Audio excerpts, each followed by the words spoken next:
ስም አይቀበርም። በምድር ላይ በተመላለሱባቸው ዘመናት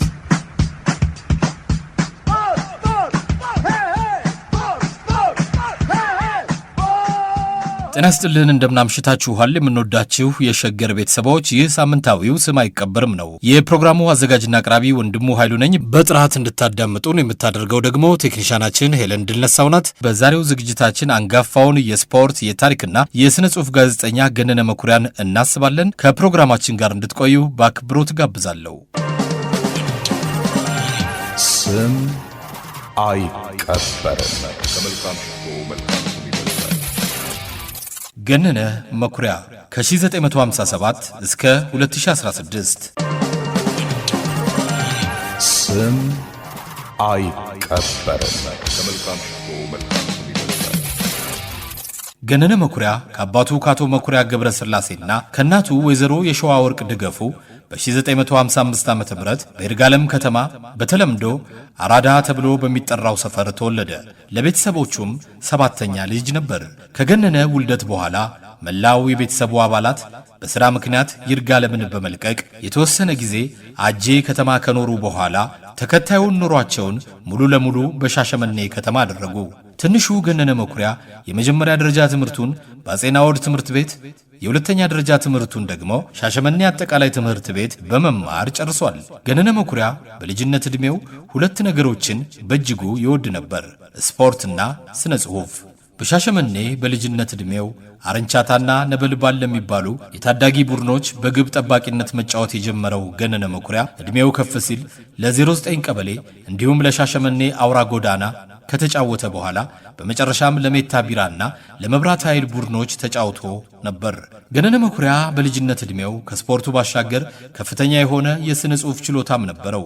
ማንበብና መጻፍ የሚወደው ልጅ የአንደኛ ደረጃ ትምህርት ቤት ተማሪ በነበረበት ወቅት ነጋዴ የሆኑት አባቱ የተለያዩ ነገሮችን ሲጽፉበት ከርመው የሞላባቸውን የመዝገብ ደብተር ለእርሱ ይሰጡታል።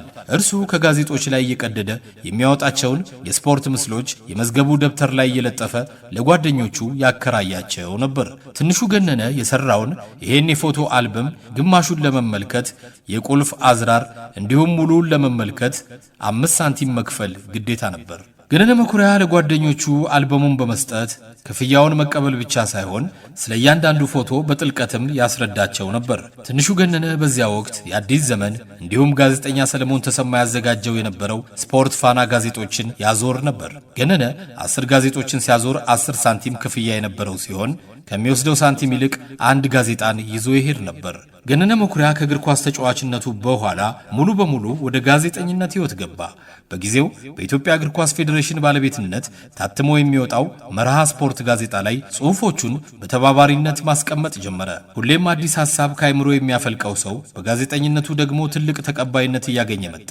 ገነነ መኩሪያ በሂደትም ለብስራተ ወንጌል ሬዲዮና ለኢትዮጵያ ቴሌቪዥን ተባባሪ በመሆን እጅግ ብዙ ጽሑፎችን መስጠትም ጀመረ። ቆይቶም የግል ጋዜጦች የመታተም ነጻነት ሲያገኙ ከጓደኞቹ ጋር በመሆን በሀገራችን የመጀመሪያ የሆነችውን የግል የስፖርት ጋዜጣ ሻምፒዮንን ማሳተም ጀመረ።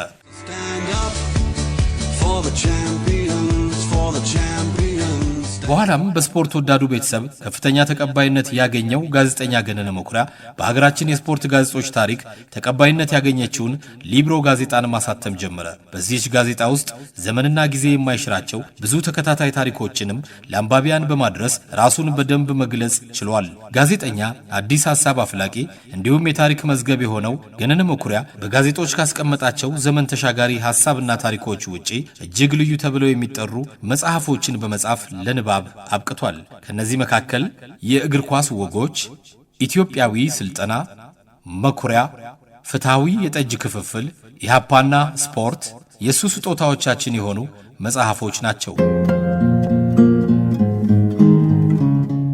ኢሃፓና ስፖርት እውነተኛ ታሪክ ክፍል 1 መጽሐፍ።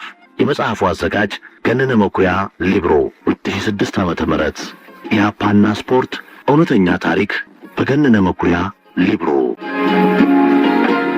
ወደ ሞሮኮ የገቡት የኢትዮጵያ ብሔራዊ ቡድን ተጫዋቾች 10 ብቻ ናቸው።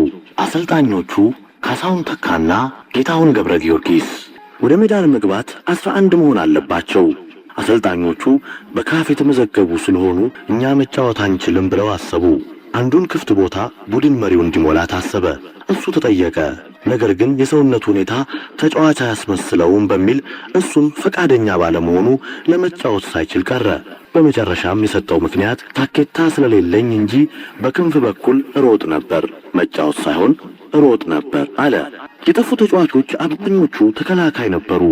ራባት የደረሰው አጥቂውና አማካዩ ነበር። ለጊዜው ያለው የሜዳ ተጫዋች 9 ብቻ ነው። 2 በረኞች ናቸው። በረኞቹ ደሳለኝና ይልማ ጃሬ ናቸው። በረኛ መሆን የፈለገ የለም፣ ምክንያቱም ብዙ ጎል መቆጠሩ አይቀርም።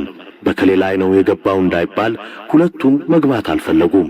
ሞሮኮዎች በአየር ላይ ስለሚጫወቱ እኔ ቁመት ስላለኝ በቴስታ መታለሁ፣ በሸርተቴም ኳስ አስጥላለሁ በሚል ደሳለኝ ተከላካይ ሆናለሁ ብሎ ራሱን እዚያ ቦታ ላይ መደበ። ጃሬም በረኛ ገባ። ቶሎን ጨርስ። በአጥቂ ቦታ ለመጫወት የሄዱት ጠንክርና ተስፋዬ ወርጌቾ በሊብሮና በተመላላሽ ቦታ ተሰለፉ። አማካዩ ኤርሚያስ ግራ ስቶፐር ሆነ። አንዷን ክፍት ቦታ ከአሰልጣኞች አንዱ ይተካ ተባለ። ጌታሁን ቀደም ሲል ለአባት ገበሬ ቡድን ተጫውቷል። ካሳሁን ደግሞ የብሔራዊ ቡድን ተሰላፊ ነው። ሁለቱም ኳስ ቀመስ ናቸው። እኔ ልግባ ሳይሆን አንተ መግባት አለብህ በሚል መከራከር ያዙ። ሁለቱም ቦርጭ ስላላቸው ቦርጫቸውም ከኳስ ተለቅ ያለ በመሆኑ ዘጭ ለማለት ካልሆነ በስተቀር ለመጫወት እንኳን ብቁ አይደሉም። ዋናው አሰልጣኝ ካሳሁን ስለሆነ ምክትሉን ገብተህ ተጫወት ብሎ ማዘዝ ጀመረ። ተጫዋቾቹ ግን ካሳሁን ጠንካራ ምት ስላለው መሯሯጥ እንኳ ባይችል ቅጣት ምት ላይ ታግዘናለህ በሚል እሱ እንዲገባ ተደረገ። ለመግባት ግን ኮሚሽነሩን ማስፈቀድ ነበረበት። ኮሚሽነሩም ተስማማ።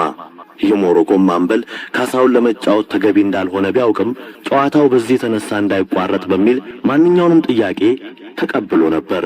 ተጫዋቾቹ እንደሚሉት ወጌሻውና ቡድን መሪውም ተጨምረው ቢገቡም ቁጥሩ ከፍ ቢልም ቅር እንደማይላቸው ነው። ሞሮኮዎች ፎርፌ እንዳይሆን ብቻ ነው የሚፈልጉት። በኢትዮጵያ ብሔራዊ ቡድን መልበሻ ክፍል የነበረው የጨዋታ ስትራቴጂ ስለ ማጥቃት፣ ስለ መከላከል፣ ስለ ፎርሜሽንና ሌላ ነገር ሳይሆን ቶሎ እንጨርሰው የሚል ነበር። ጉዞ በቃሬዛ። በኢትዮጵያ ብሔራዊ ቡድን መልበሻ ክፍል የነበረው ስትራቴጂ 15 ደቂቃ ባልሞላ ጊዜ ውስጥ እንደተጎዳችሁ ትሆኑና ወደ መልበሻ ክፍል በቃሬዛ ትገባላችሁ የሚል ነው። ወጌሻው ወደ ሜዳ ገብቶ ተጫዋቾቹን ማከም የለበትም። በቃሬዛ ይጭነውና መልበሻ ክፍል ያደርሰዋል። 5 ሰው ከሜዳ ይወጣል። አንደኛ፣ ሁለተኛ ወጪ እየተባሉ ተደልድለዋል። አንደኛ ወጪ ክፍሉ መብራቱ የዳዊት መብራቱ ወንድም ነው። ጨዋታው እየተካሄደ ነገሩ ተረሳ። አንደኛው ወጪ ተሞታል። ስለዚህ እየተጫወተ ነው። ክፍሉ ነገሩ የመሰለው የመጀመሪያው ወጪ እንደሚሆን ነው።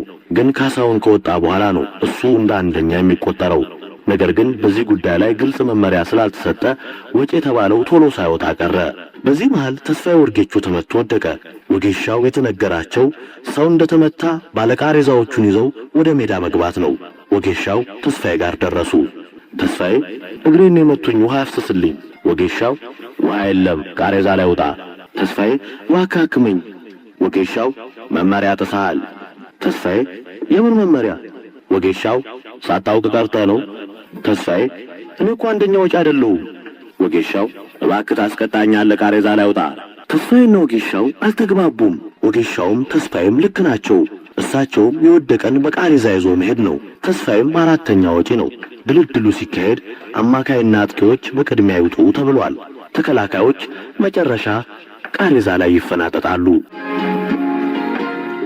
ማስመሰል አልችልም። በቃሬዛ መውጣት አፈጻጸም ላይ ቶሎ እርምጃ ባለመወሰዱ ሞሮኮዎች ቶሎ ጎል እያገቡ ነው። አሰልጣኞቹ የመውጣትን ስትራቴጂ የቀየሱት በቂ ተጫዋች ስለሌለን በዚያ አጋጣሚ ብዙ ጎል ተቆጥሮብን አሳፋሪ ሪከርድ እንዳይመዘገብብን በሚል ነው። ሳይበዛ እንደታመመ ሰው በቃሬዛ መውጣት ነው። ካሳሁን ከሜዳ ወጣ። አሁን የክፍሉ ተራ ነው። ክፍሉ በቃሬዛ ወጣ። ሶስተኛው ወጪ የጊዮርጊሱ ማቲያስ ኃይለማርያም ነበር። ማቲያስ ኳስ በጣም ይወዳል። ኳስ ደግሞ ጎበዝ ነው። አብዱ አሰራሩ ለየት ያለ ነው። ማቲያስ ተጠልፎ ወደቀ። የሱ ተራ ነበርና ተጫዋቾቹ ከበው እንዳትነሳ አሉት። እኔ እኮ ማስመሰል አልችልም። የሞሮኮ ቃሬዛ ተሸካሚዎች ተጫዋቾቹ ሆን ብለው እንደሚወጡ ቀድመው ስላወቁ ቃሬዛ ሲጠራ አንመጣም አሉ። የኢትዮጵያ ተጫዋቾች ግን ራሳቸው ቃሬዛ አምጥተው ጓደኞቻቸውን እናደርሳለን አሉ። ቃሬዛ አንሺዎቹ የማይቀር መሆኑን አወቁና ትብብር አደረጉ። ማዶ ለማዶ ሶስተኛው ሰው ሲወጣ የሞሮኮ ደጋፊዎች አውቀው መጮህ ጀመሩ። ሞሮኮ 5 ጎል አግብቷል። ይሄ ጨዋታ ከተቋረጠ ፎርፌ ይሆናል በሚል ተጫዋቾቹ ከግማሽ በታች እንዳይሆኑ በጥንቃቄ እነዚህን ይዘው ለመጨረስ ፈለጉ። የኛ ተጫዋቾች ደግሞ ከ6 በታች ከሆነ ጨዋታው ስለሚቋረጥ በፎርፌ ይጠናቀቃል በሚል 5 ሰው ከሜዳ ለማስወጣት ነው ጥረት የሚያደርጉት። አራተኛው ተጫዋች ሲወጣ ሞሮኮዎች ደነገጡ። አሁን ጨዋታው ሊቋረጥ አንድ ተጫዋች መውጣት ነው የሚቀረው። ሞሮኮዎች አንድ ዘዴ ቀየሱ። ተጫዋቾች የሚወድቁት ሆን ብለው ስለሆነ አንንካቸው አሉ። ብልጥ ልጅ እየበላ ያለቅሳል እንደሚባለው ጨዋታው ከሚቋረጥ 5ቱን ጎል ይዘው የቀረውን ደቂቃ ለመጨረስ ፈለጉ። ኳስ ወደ ውጭ ወጣች። የኢትዮጵያ ተጫዋቾች ኳሱን ጀመሩት፣ ግን የሞሮኮ ተጫዋቾች ለመንጠቅ አልመጡም። የኢትዮጵያ ተጫዋቾችም የሚነጥቃቸው ስላልመጣ እዚያው መቀባበል ጀመሩ። ሞሮኮዎች እነሱ ፔናልቲ ክልል ውስጥ፣ የኛም ኢትዮጵያውያን ተጫዋቾች ራሳቸው ፔናልቲ ክልል ውስጥ ሆነው ማዶ ለማዶ መተያየት ጀመሩ። በሁለቱ መሃል የ60 ሜትር ያህል ርቀት አለ። ዳኛው መሃል ሜዳ ላይ ቆመ። ለሱም ግራ የሚያጋባ ነው። ነጣቂም ተነጣቂም አጥቂም ተጠቂም የለም። በራባት ከተማ ኳስ ጨዋታ ሳይሆን ድራማ እየታየ ነው። ሁለቱም የራሳቸውን ጥቅም ለማስጠበቅ ነው። የኛ ተጫዋቾች ጎል እንዳይበዛባቸው ፈልገዋል። ሞሮኮዎች የኛን ተጫዋቾች ከተጠጉ ይወድቁና በቃሬዛ ይወጣሉ። የቀረው አንድ ተጫዋች በመሆኑ አንድ አይን ያለው አፈር አይጫወትም እንደሚባለው እሱን ላለመንካት ክልላቸው ውስጥ ቆመዋል። ዳኛው ግራ ገብቶታል። ሞሮኮዎች ስለቀሩ ኳሱን የያዘው ጠንክር ለምን መሃል በገባ እንጫወትም በሚል ለልጆቹ ጥያቄ አቀረበ። ጠንክርና አጃቢዎቹ ሞሮኮ ይሄ ጨዋታ ከተቋረጠ ፎርፌ ስለሚሆን 2 ጎል ነው የሚያገኘው። ስለዚህ 5 ጎል እንዳይመዘገብለት በሚል ተጫዋቾቹ ተነጋገሩ። ሞሮኮዎች ወደኛ የማይመጡት ሰዓቱ በዚሁ እንዲያልቅ ነው፣ ስለዚህ ወደ እነሱ ጎል እንሂድ አሉ። የመጨረሻው ወጪ ጠንክር አስናቀ ስለሆነ ኳሱ ለጠንክር ተሰጠው። በኮምቦይ መሄድ ጀመረ። ሙሽራው ጠንክር ነው። እነሱ ሚዜና አጃቢ ሆነዋል። ጠንክርን ንዳ አሉት። ከኋላ ያሉት እርገጥ በለው ሹፌሩን እያሉ ጠንክርን እየተከተሉት ነው። ዓላማው ጠንክር ኳሱን ሊቀማው ከሚመጣው የሞሮኮ ተጫዋች ጋር ተጋጭቶ መውደቅ ነው። ስለዚህ የሚነጥቀው ሰው ይፈልጋል። የሞሮኮ ተጫዋቾች ደግሞ የጠንክርና አጃቢዎቹ አመጣጥ ስለገባቸው ኳስ የያዘውን ተጫዋች መሸሽ ጀመሩ። ጠንክር ፔናልቲ ቦክሱ ጋር ደረሰና ይነጥቀኛል ወዳለው ተጫዋች እየገፋ ሄደ። ልጁ ግን ጠንክርን ሸሸና ወደ ኮርናው ጋር ሄደ። ልጁ ቦታውን ስለለቀቀለት ጠንክር ወደ ጎል ሄዶ ማግባት ይችላል። ነገር ግን ጠንክር ጎል አይደለም የፈለገው፣ ልጁን መጋጨት ነው። ልጁ ሸሽቷል። ጠንክርም ኳሱን እየገፋ ይከተለዋል።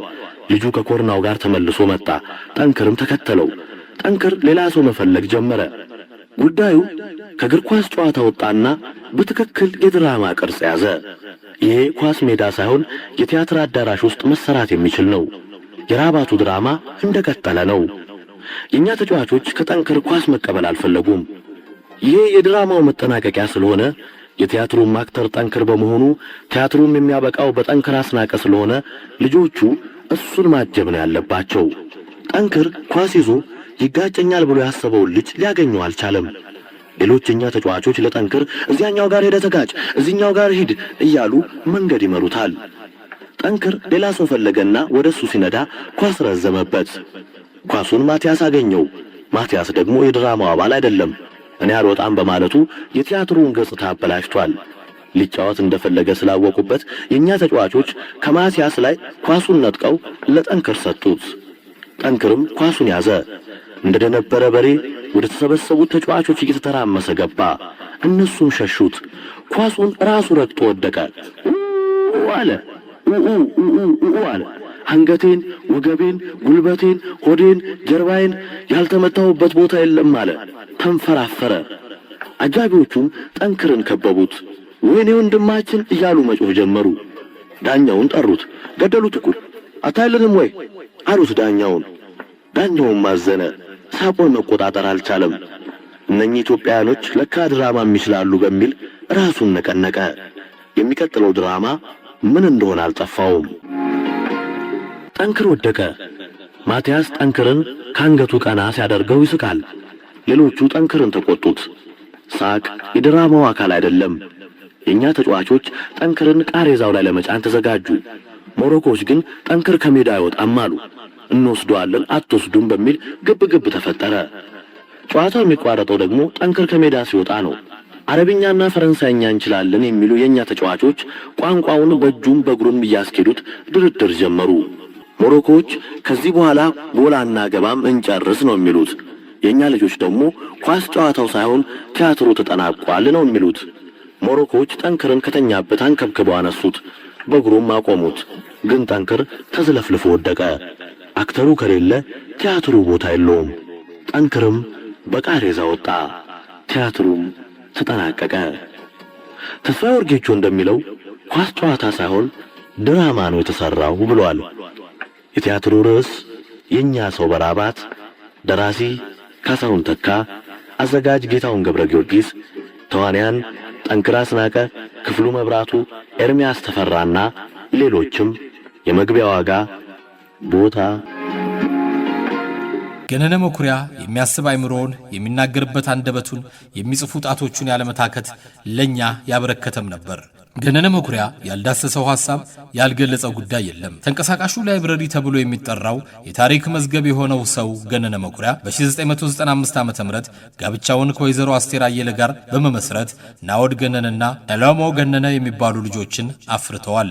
ገነነ መኩሪያ ለሀገራችን ስፖርትና እግር ኳስ ላበረከተው የላቀ አስተዋጽኦ በ2009 ዓ.ም በአዲስ አበባ በተሰናዳው የካፍ ኮንግረስ ላይ የረጅም ዘመን አገልግሎት ሜዳይ በክብር ተበርክቶለታል።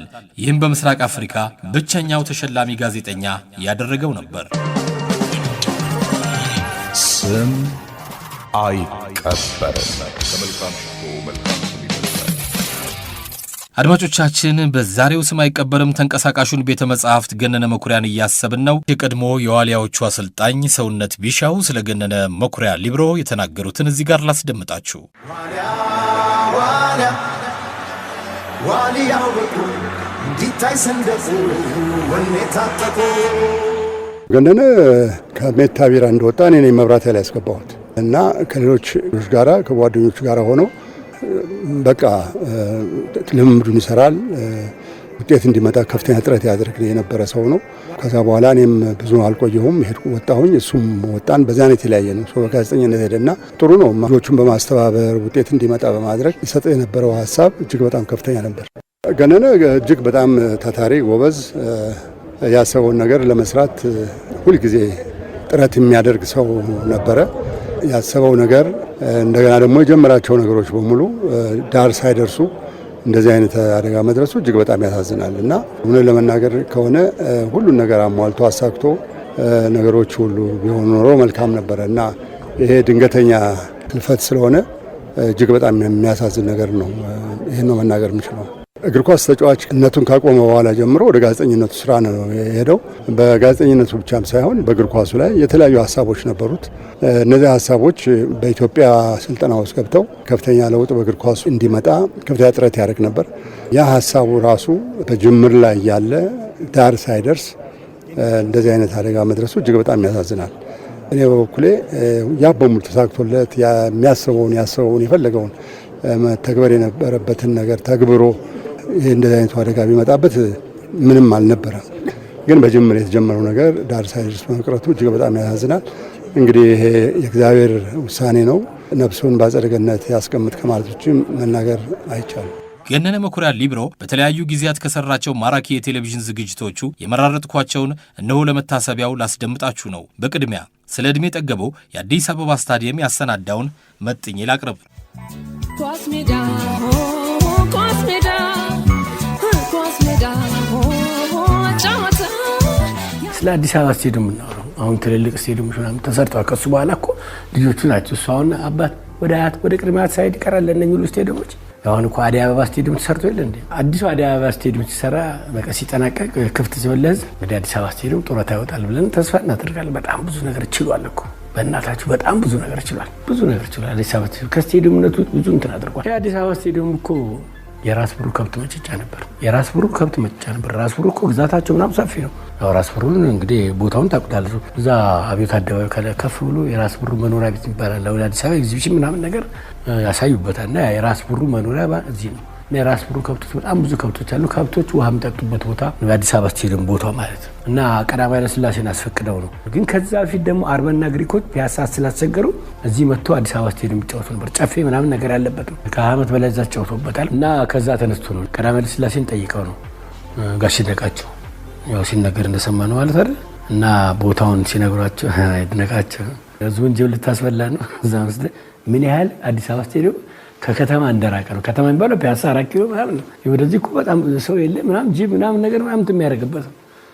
እና ሩቅ መሆኑን ለማሳየት ግን በጣም ሲንተሩ ሆኗል ማለት ነው። እና አዲስ አበባ ስቴዲየም እንግዲህ በጣም ብዙ ነው። መሰረተ ድንጋይ ጣለው ጥቅምት 3 1940 ዓመተ ምህረት ነው። ከዛ በኋላ እንግዲህ ታጥሮ እንግዲህ በጣም ብዙ ነገር ሆኗል ማለት አዲስ አበባ ስቴዲየም ቄራ ነበር፣ የተገደሉ ውሻ ከተማ ማቃጠያ ነበረ፣ ገበያ ቦታ ነበረ፣ ከብት መሸጫ ነበረ። አሁን ሰንጋተራ የሚባለው ቦታ ታውቁት የለ?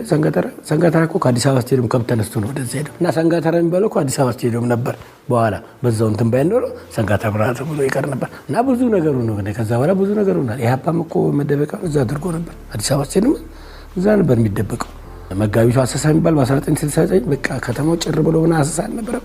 በጣም የሚፈልጉት እኮ አዲስ አበባ ስቴዲየም ነው የተደበቁት። እዛ ተደብቀው ነበር። እነሱም መደበቂያ ነው። የታሳሱም ግርግር ጊዜ መንግስት ነዋይ ግርግር አለግረም ታሳሳም ሲዛ ግርግር ጊዜ እኮ ሲጣበሱ እኮ ክብር ዘበኛ እኮ በኋላ ሲሸሹ እዛ ተደብቀዋል በብዛት። እንደገና እነሱ ነው የታዙም ብዛት ታስረዋል። እስር ቤትም ምንም ተደርጎ ነበር። እና አዲስ አበባ ስቴዲየም በቃ ብዙ ነገር ነበረው ማለት ነው። ቦታ ድረስ መሰላቸው አዲስ አበባ ስቴዲየም ለአዲስ አበባ ስቴዲየም ተብሎ የተሰጠው ቦታ እስከ ለጋሃር አንደኛው፣ ሁለተኛው በወዲያ በኩል ደግሞ በሰሜን በኩል ደግሞ እስከ ኢትዮጵያ ሆቴል፣ በወዲ በኩል ጊዮን ሆቴልን አይነካም።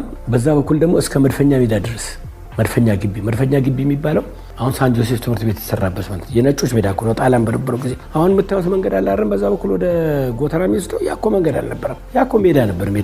መሄጃው በዛ በኩል በለጋር አድርጎ በመሿለኪያ አድርጎ ነው ሜዳው አውቶቡስም ማለት ነው እንጂ በዚህ በኩል እኮ መንገድ አልነበረም። ሜዳ ነበር። 6 ሜዳዎች ነበሩ። 4ቱ ትልልቅ ሜዳዎች ነበር። ግን የነሱ ሁሉ ሜዳ አባት የአዲስ አበባ ስቴዲየም ነበር። በኋላ እኮ ነው ቦታውን እየተቸበቸበ በወዲ በኩል ለብሔራዊ ሎተሪ ተሽጦ ነበር ኪራይ። በሰሜን በኩል ያው እሱ ተቸብችቦ እንትን አደረገ። እዛው ቀይ መስቀልም እንትን አለ። ከአዲስ አበባ ስቴዲየም ጎን አጂፕ ነበረ። እሱ ራሱ ለ30 ዓመት ኪራይ ነበር አዲስ አበባ ስቴዲየም ያከራየው ማለት ነው። ኪራዩን ጨርሶ ምን እንደሆነ አላውቅም። አሁን ግን ፊፋም ከልክሎ ነበር እኮ በ100 ሜትር ከስቴዲየም በ100 ሜትር ርቀት ነው ማዲያ መኖር ያለበት። ይሄ እኮ ጎኑ ነው፣ አጠገቡ ነው። ይኸው አይንና አፍንጫ ማለት እኮ ነው። አንዳንዴ ጎል ገብቶ ምናምን ሰዓት ምናምን ችቦ ሲያቀጣጥሉ እኮ ማዲያ እኮ እዛ አለ እና ጥንቃቄ ይደረግ ለማለት ነው። እና ሰፊ ነበረ ግዛቱ የአዲስ አበባ ስቴዲየም ማለት ነው። እና በወዲህ በኩል ደግሞ በደቡብ በኩል ደግሞ የመድፈኛ ሜዳ ድረስ እዛ ድረስ ነበር። መድፈኛ ሜዳ የሚባለው የመጀመሪያው ሜዳ ነው። ጣሊያኖችም መድፈኛ ሜዳ ብለው ነበር የሚጠቀሙት። አሁን ሳን ጆሴፍ ትምህርት ቤት ያለበት ትምህርት ቤቱ 1952 ነው የተሰራው። ግን እሱ ያለበት ቦታ ሜዳው ነበረ ማለት ነው። አነሰችና አዲስ አበባ ስቴዲየም በቃ ዙሪያ አነሰችና ቦታ እንትን ብላ ያቻውን ስቴዲየም ብቻ ቀርታለች ማለት ነው። ኳስ ሜዳ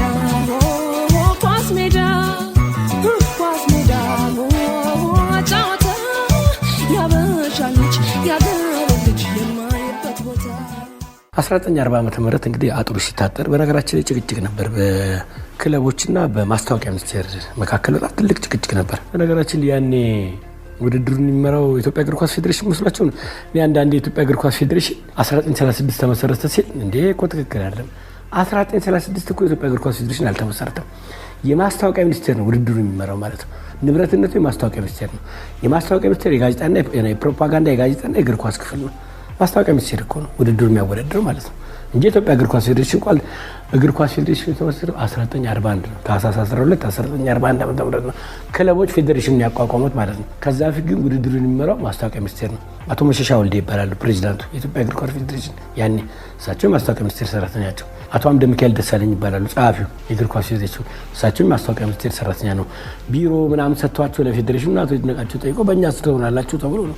በኋላ እኮ ተጣልተው ነው 1941 በቃ ማስታወቂያ ሚኒስቴር ሲያፈላልጋቸው ወታደር ግቢ ገቡና ክብር ዘበኛ ግቢ ገቡ። ክብር ዘበኛ ቤት ሰጣቸው፣ 500 ብር ሰጣቸው። በሬ ስር ናቸው አላቸው። በቃ እዛ ማስታወቂያ ሚኒስቴር እያሳደዳቸው አቶ ሰለሞን አብርሃም ተከሰው ነበር እሳቸውና አቶ ይድነቃቸውን ያስተባበሩት ተብሎ እና በዛ የተነሳ ማስታወቂያ ሚኒስቴር እንደውም ስቴዲየም ለማሰራት ፎርቲቲዲዮ የሚባለው እንግዲህ ጣሊያኖች ካሳ የመክፈል ምናምን ያኔ የጉዳት ካሳ የማይባል ህዝቡ ኳስ ስለሚወድ ስቴዲየም ለማሰራት ፈልገው ነበር። ኢንጂነሮች ሁሉ ሞቶ ቦታውን አይተው ግን በማስታወቂያ ሚኒስቴርና በእግር ኳስ ክለቦች መካከል ጭቅጭቅ ተነስቶ የኔ ነው ይገባኛል ነው ሲባል ቀረ በዛው። ይሄኔ እኮ ትልቅ ስቴዲየም ይሰራ ነበር በጣም ትልቅ ስቴዲየም እና በኋላ ግን ያው ክለቦች ያው በጀት የላቸውም ብያቸው የለም አጥር ይታጠር ተባለ። ቦታው ተሰጣቸው። ይሄ ዋናው መጫወቻው ሜዳው ታጠር ተባለና ታጠረ። እንዴት ነው የታጠረው? ክለቦች ነው ማጠር ያለባቸው ተባለ። ስለዚህ ክለቦቹ እኛ እናጥረው አንተ ጠርተህ ራስ ጠር። ከዛ ምን ተባለ? እያንዳንዱ ቦታ ተለካና ከዚህ ጊዮርጊስ ታጥራለህ፣ ከዚህ መቻል ታጥራለህ። እንግዲህ ጊዮርጊስ ባጠናጠረ ክብር ዘበኛ በሾክ አጠረ። እንዲህ ድብልቅልቅ ያለ አጥር ነው። አዲስ አበባ ስቴዲየም ተሰራ የሚባለው እኮ በእንዲህ አይነቱ መንገድ ነው። ከዛ በኋላ ነው እንግዲህ የተሻሻለ ፌዴሬሽኑ ፍራንክ አገኘና 1953 አካባቢ የኢትዮጵያ እግር ኳስ ፌዴሬሽን ፕሬዚዳንት የነበሩት በተሻለ መልኩ ሌተና ኮሎኔል ታምራት ይገዙ አሉ። ሌተና ኮሎኔል ታምራት ይገዙ መብራትም እንዲገባ አጥርም እንዲታጠር በተሻለ ሁኔታ አድርገው ነበር። እንግዲህ እሳቸው 16 ዓመት ነው የኢትዮጵያ እግር ኳስ ፌዴሬሽን ፕሬዚዳንት የነበሩት። በጣም ትልቅ ሰው ናቸው። ፖሊስ ሰራዊትም አባል ናቸው እና እግር ኳሱ ላይ በጣም ብዙ ሰርተዋል ማለት ነው። ህዳር 14 1967 ወታደራዊ መንግስት ነው የገደላቸው። 1953 ዓመት በዘመናዊ መንገድ ይሰራ ተብሎ ሌተና ኮሎኔል ታምራት ይገዙ በጣም ጎበዝ ትልቅ ሰው ናቸው። ሶስተኛ አፍሪካ ዋንጫ እኮ ስናገኝ እሳቸው ነበሩ ፕሬዚዳንት። በታሪክ ብቸኛው እሳቸው ናቸው አፍሪካ ዋንጫ ያገኙ ፕሬዚዳንት ማለት ነው። ምን ያደርጋል ደርግ ህዳር 14 ቀን 1967 ዓ.ም ገደላቸው። የቀዳማዊ ኃይለ ሥላሴ ሚኒስትሮች የተገደሉት የዛን ቀን አለ። በቃ የዛን ቀን ነው የተገደሉት።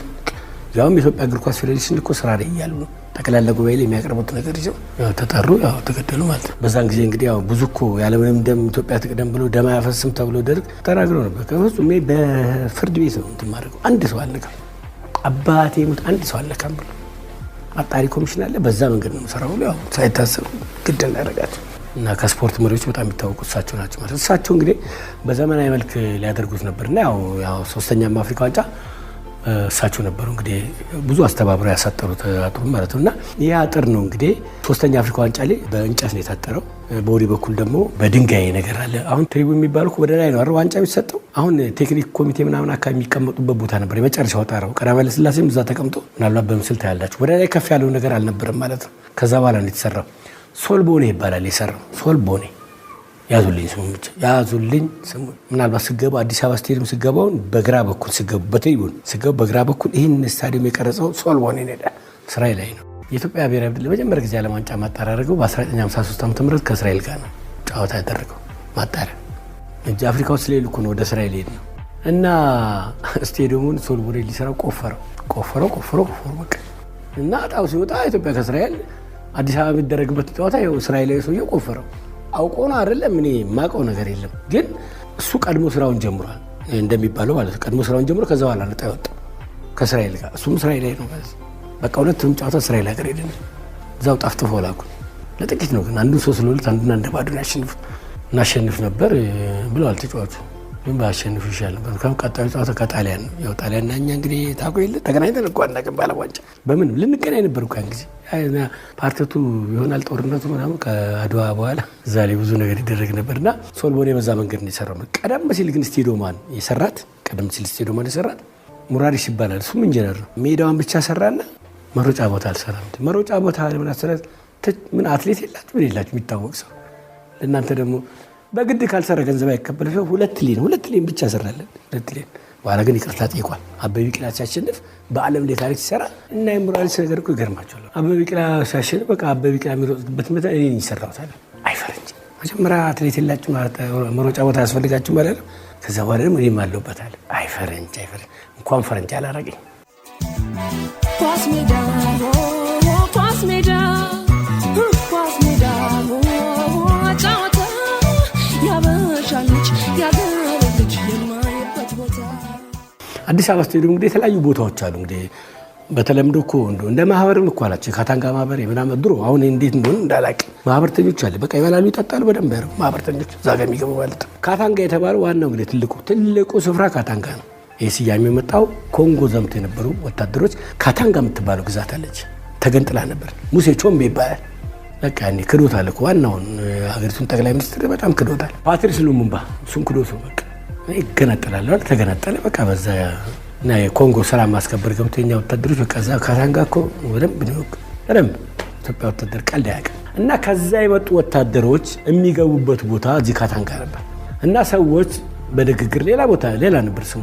የካታንጋ ወታደሮች የሚገቡበት ቦታ ከካታንጋ የመጡ ወታደሮች የሚገቡበት ቦታ ሰው መቀጣጠር ጀመረ። እንዲህ ማለት ጀመረ። እዛ ካታንጋ ወጣቶች የሚገቡበት ቦታ ካታንጋ ያው ከኮንጎ ነው ረብሻውን የሚይዘው የመጣው ማለት ነው። እና በዚህ የተነሳ ካታንጋ ስያሜውን አግኝቷል ማለት ነው። በወዲህ በኩል ያለው ምስማር ተራ ነው የሚባለው። ምስማር ተራ በኋላ ነው ሄልሜት ሰፈር ነበር የሚባለው። ወታደሮች ነው የሚገቡት። ቅናሽ ነው ቦታው። አብዛኛው የጦር ሰራዊት ወታደሮች ነው የሚገቡት። ሄልሜት ሰፈር ይባላል። ሄልሜት አድርገው ነው የሚመጡት። ሄልሜቱ ብዙ ነገር አለ። አንደኛ ዳኛ ይፈነክቱበታል፣ ጠብ ሲመጣ ሙሉ ይደባደቡበታል። ሁለተኛ ይመክቱበታል። ሶስተኛ ይቀመጡበታል። አራተኛ ምግብ ይዘው ይመጡበታል። አምስተኛ ጠበል ጠጡ። የምድር ጠዋይ መቻል ይባላል። እንግዲህ ከውቅያኖስ ጠጅ ቤት የሚያመጡት ነገር ነበር። ትንሽ ሲቀመጡ ይባላል የመቻል ጠበል ነው ይባል እና ያኔ ያው እዛ አካባቢ እንደሚታወቅ ለመኛታ ይናዳል ገደሉ ምናምን ጦር ሰራዊት እኮ ደጋፊ በጣም የታወቀ ነበር። እንዴት መሰላችሁ? የመቻል ቡድን ነው እንግዲህ ወደ በኋላ ምድር ጦር ምናምን እያለ ውጭ ያለ ሶስት ለስንት እንደሆነ ያውቃል። ይናዳል ገደሉ ካለ ይናዳል ገደሉ ያሉ ከጨፈሩ እየተመሩ ነው ማለት ነው። ያው እንግዲህ ምስማር ተራ የሚባለው ሄልሜት ሰፈር ነው የሚባለው ማለት ነው። በሄልሜት ሰፈር ነው። ከሱ ቀጥሎ ደግሞ ነፍጠኛ ቦታ የሚባል ነበር። ነፍጥ ያዙ ሰዎች ይመጣሉ። ያን እንግዲህ ከጦርነቱ የመጣንበት ጊዜ ሰው አዲስ አበባ እኮ ውስጥ ነፍጥ ይዛልና እየተቀላቀሉ ሰው ጋር ምነው ገላመጥከኝ ምናምን ነገር ሲባል ይፈራሉ። ስለዚህ ነፍጥ የያዘ ሰው ለብቻው ነፍጠኛ ሰፈር ተብሎ ያው እዛ ነፍጠኛ ሰፈር ተብሎ እንትን ያለ ማለት ነው። ከዛ በኋላ ደግሞ በወዲኛው በኩል ስንመጣ ያው በዚህኛው በኩል ስንመጣ ቴሴራ በር ነው የሚባለው። ተጫዋቾች በቴሴራ ነበር የሚገቡት፣ አይከፍሉም። ስፖርተኛው ለክለባቸው ይላካል፣ በቴሴራ ነው የሚገቡት። ስለዚህ ቴሴራ ያዙት ስፖርተኞች የሚገቡበት ሰፈር ማለት ነው። አሁን ዳፍተር አካባቢ የሚባለው ቴሴራ በር ነው የሚባለው ማለት ነው። ግን አንዳንድ ተጫዋቾች ይሸጡ ነበር። ከላይ ሆነው ቁልቁል ለቁና ተጫዋች ነኝ ብሎ ይገባል። ትልልቅ ሰው ቦርጭ ያለው እኮ የተጫዋች እኮ ተጫዋች አሁን ገንዘብ አገኘ እንጂ ድሮ ፍራንክ ፍለጋ እንደገና በዛ በኩል ጣል ያደረገውና ግን ከዛ ውጭ መውጣት አይችሉም ማለት ነው። ቴሴራ በር። ከዚህ በኋላ ፋሲካ በር የሚባል አለ፣ በስም እንደምታውቁት ማለት ነው። የፋሲካ ቀን የሚገቡበት ቦታ እኮ አለ። ፋሲካ በር የሚባለው ፋሲካ ዳቢያ የሚባል የቅዱስ ጊዮርጊስ ደጋፊ አለ። እንዴት ግን ለሱ ተሰየመ? እንዴት ለሱ ይሰየምለታል? ምክንያት እኮ አለው። ፋሲካ ኮሜርስ አስተማሪ ነበር። እንደገባ ትምህርት ቤት መጀመሪያውን ሮብ ምናምን አጫጭር ቪ ነው የምደረገው። ሰኞ ሲሆን ጊዮርጊስ አሸንፎ ስለሚሆን ትልቅ ቪ ነው የሚያደርገው። ቅዱስ ጊዮርጊስን ቪ አርማ ያደርጋል። በጣም የታወቀ ቀንደኛ የጊዮርጊስ ደጋፊ ነው። እስቲ ያ ቦታ በሱ የተሰየመው ምንድን ነው? አንድ ቀን በታሪክ ተቀምጦ አቅም አንድ ቀን ተቀምጦ አቅም ቁጭ ብሎ አቅም እላይ አናቱ ላይ እንትን ያደርጋል። አይሰለፍም፣ ይገባል። ፋሲካ ያው ቆርጦ ነው እላይ ይገባል። ከዛ በኋላ በቃ እዛ አናቱ ላይ በቃ ሲሽከረከር ነው የሚለው። በቃ ስንት ፖሊስ በካልቾ መጥቷል። እዛ ጥበቃ ስንት ሰው ረግጧል። ስንት ሰው በቴስታ ሁሉ እዛ ብሎ በቃ ስሜታዊ ነው። በቃ ስሜቱ በቃ ኳስ ክሮስ ሲደረግ ቴስታ ምናምን ነገር ሹት ለመምታት ሰው ሲመዛ ጋር ሰዎች ይመታሉ። ፋሲካ ነው፣ ምንም ማድረግ አይቻልም። በቃ እንደዚህ ነው ፋሲካ። አንድ ቀን ተቀምጧል። አንድ ቀን ቁጭ ብሎ አያውቅም። በቃ እዛ ጋር ወደዚህ ሲወጣበት ወደዚህ ሲወጣ ወደዛ ሲወጣ ቴስታ ሲመታ በቃ ይቀብራል። ክሮስ ሲደረግ በቃ ሹት ለመምታት በቃ እዛ ያለው ሰው መጥረግ ነው። በቃ በእርግጫ በምናምን በቃ ስሜቱ ከባድ ነው። በቃ ማንም ሰው ፋሲካ ረገጠ ፋሲካ ፖሊሶች ምናምን ሸሹታል እንጂ በቃ እንትን ያደርግ በቃ ስሜቱ በጣም ከባድ ነው። የሚያዩን ነገር ተጫዋቾቹም ይሰሙታል። ሙሉጌታ ለእንትና ገብረመድህን በቃ ለእንትና አቀብሎ በቃ ወደ እንትና በቃ እንደዚህ በቃ እየተወራጨ በቃ አንድ ቀን ምን ሆነ መሰላችሁ? 10ኛ አፍሪካ ዋንጫ ኢትዮጵያና ጊኒ ይጫወታሉ። ፋሲካ እንግዲህ እንደለመደው እንትን ያደርጋል እና ያው ተጫዋቾችን ሲያይ በቃ የሆነ እንቅስቃሴው ደስ አለው። 4-6 አሉ። 6 ሰጠው። 6-8 8 ሰጠው። 7-9 9 ሰጠው። 9 መታ ሲል 9 መታ ጎል ገባ። የገባው እኮ ኢትዮጵያ ቡድን ላይ ነው። ሲያይ ኢትዮጵያ ቡድን ላይ ገባ። እሱ አክሽኑ ደስ ብሎት ሌላ ቀን መስሎት ሰው ጸጥ ብሎ ፋሲካ ዘይጫዋል ባጎል ነው ፋሲካ ጫሱ ጫዋታው ደስ ብሎት ነው። በቃ እንቅስቃሴው ባላት ቦታ እንትን አለች ገባ።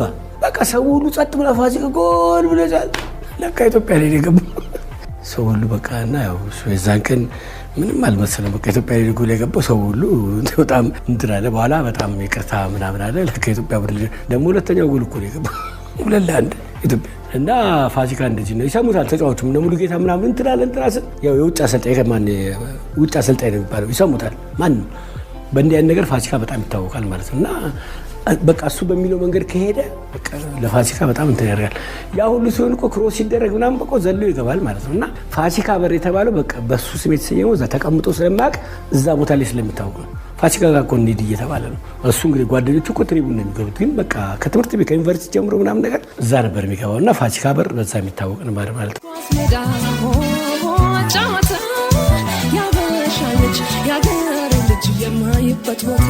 ሸገር ነው ስም አይቀበርም። ተንቀሳቃሹን ቤተ መጻሕፍት ገነነ መኩሪያን እያሰብን ነው። አሁን ደግሞ አበበ ቢቂላ የጽናት ምልክት በሚል አሰናድቶት ከነበረው ይህን ክፍል አዳምጡ። ማራቶን ለኳ አበበና ማሞ ሆኖ ባለቤቷ ቢቂላ ነው ያልኩት አይደል? አባቱ እኮ ቢቂላ አይደለም፣ ሌላ ሰው ነው አባቱ። እኔ አይደለም ያልኩት፣ እናቱ ናቸው። አበበ ቢቂላ ሮም በባዶ እግሩ ሜክሲኮ በጫማ ድል ነሽው አበበ በሁለቱም ከተማ የሜክሲኮን መንገድ ሰጥማ በላሞት ሙሉት እናንተ እዛ ነጋሽ ብዬ ነው የዘፈነው ዘፈን። የሜክሲኮ መንደር ሰጥማ በላቦት አምጣ ወለደች ማሞን በድንገት። አበበ ቢቂላ እንግዲህ ዘብ ነበር። ዘብ ቀጥ ብሎ የሚቆም ዘብ። የኢትዮጵያ ኦሎምፒክ ቡድን ሜልቦርን በ1948 እሱ ወታደር ዘብ ነበር እና ከዘብ ላይ ተነስቶ ነው ወደ ሩጫ የገባው ማለት ነው። በነገራችን ላይ ሯጭ አይደለም አበበ፣ የእግር ኳስ ተጫዋች ነው። አበበ ቢቂላ የእግር ኳስ ተጫዋች ነው። ሮብ ክብር ዘበኛ ወታደሮች ስፖርት ይሰራሉ። ሁሉም በዚህ መረብ ኳስ የሚችል ሩጫ የሚችል ሁሉም ይገባል ማለት ነው። እና አበበ ቢቂላም እግር ኳስ ነው ፍቅር፣ እግር ኳስ ነው የሚችለው፣ እግር ኳስ ነው የገባ። ሜጀር ኤሳክሰን ይባላሉ አሰልጣኙ። እሳቸው ናቸው እንግዲህ አሰልጣኙ ነው። አዩትና ለኳስ እንደማይሆን ስለሚያውቁ ወደ አትሌቲክስ ወደ ሩጫ አልሄድም ማለት ወደ ሩጫ ሄድ ብያለሁ፣ በፍጹም አልሄድም ማለት አባረሩት። ወደ ሩጫ ሄዳሉት። የአትሌቲክስ አሰልጣኝ እሳቸው ናቸው። በነገራችን ላይ እዛ የሚያሰለጥኑት እና አገባሉት አልገባም ማለት ግን በኋላ ጎበዝ ሯጭ ሆነ። በነገራችን ላይ ቀነኒሳ በቀለ እሱ እኮ የእግር ኳስ ተጫዋች ነበር። አሰልጣኙ አይቶት ነው ወደዛ ሄድ ያለው። ወደ ሩጫ ገባ አለው ገባ። እና እግር ኳስ ቢቀጥል ኖሮ እኮ የእግር ኳስ ቡድናችን የትም አልደረሰም። ቀነኒሳንን ያው እነኛን ወርቆች በሙሉ እናጣ ነበር፣ ያን ሁሉ ሪከርዱ እናጣ ነበርና አንዳንዴ አሰልጣኞች የሚሰጡት ነገር ጥሩ ነው ማለት ነው። ሜጀር ሳክሰን አበበ ቢቂላን ወደ ሩጫ አስገባው። ከዛ ሩጫ እንትን አለ። የክብር ዘበኛ የጦር ኃይሎች ውድድር አለ። የክብር ዘበኛ ውድድር በየዓመቱ የሚደረግ እዛ ውድድር ላይ መሳተፍ አለበት እና የክብር ዘበኛ የሚወክሉ አትሌቶች በ10,000 በ5,000 ሲመረጥ አበበ 6ኛ ወጣ። ወደቀ። በቃ ወደ እግር ኳስ እመልሳለሁ አለ። በኋላ መራዊ ገብሩ የሚሉት እሱ 5ኛ ነው የወጣው። ጀነራል መንግስቱን ዋይጋ ከሰሱና አነሳስ ላይ አጨራረስ ላይ ደግሞ ችግር ስላለ ተበደለናል አሉ። ከዛ እሳቸው ባሉበት ቁጭ ባሉበት ውድድሩ ተካሄደ። አበበ 2ኛ ወጣ፣ መራዊ ገብረ 1ኛ ወጣ። ከዛ ተመርጠው ለጦር ኃይሎች ሄዱ። ከዛ አበበ ለብሔራዊ ቡድን ተመረጠ።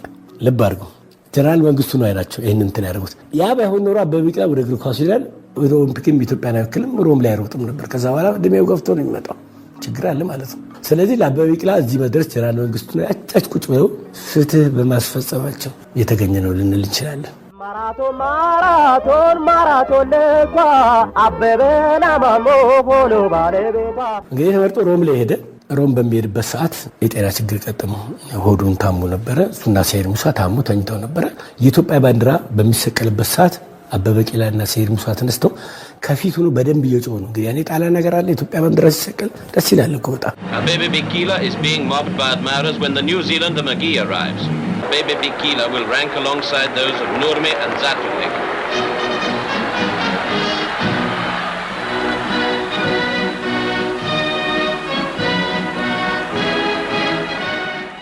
ስለዚህ ዛሬ ደግሞ በጣም ትልቅ ነገር አድርገዋል ማለት ነው።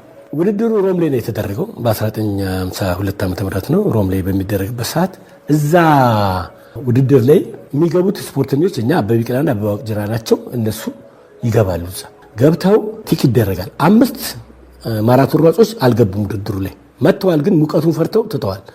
ስለዚህ በሩጫው ላይ ተሳተፉ የሚባሉት ቲክ የተደረገባቸው ነው። አበበ ቢቂላ ላይ ቲክ አልተደረገም። ይገርማቸው ይድረቃቸው ምን እንደነካው አይታወቅም። ተነሳና ሄደና እስቲ ያሳየኝ አላት ሴትዮዋን። ሲታይ አበበ ቢቂላ ቲክ አልተደረገም። ስለዚህ አበበ ቢቂላ ተወዳዳሪ አይደለም።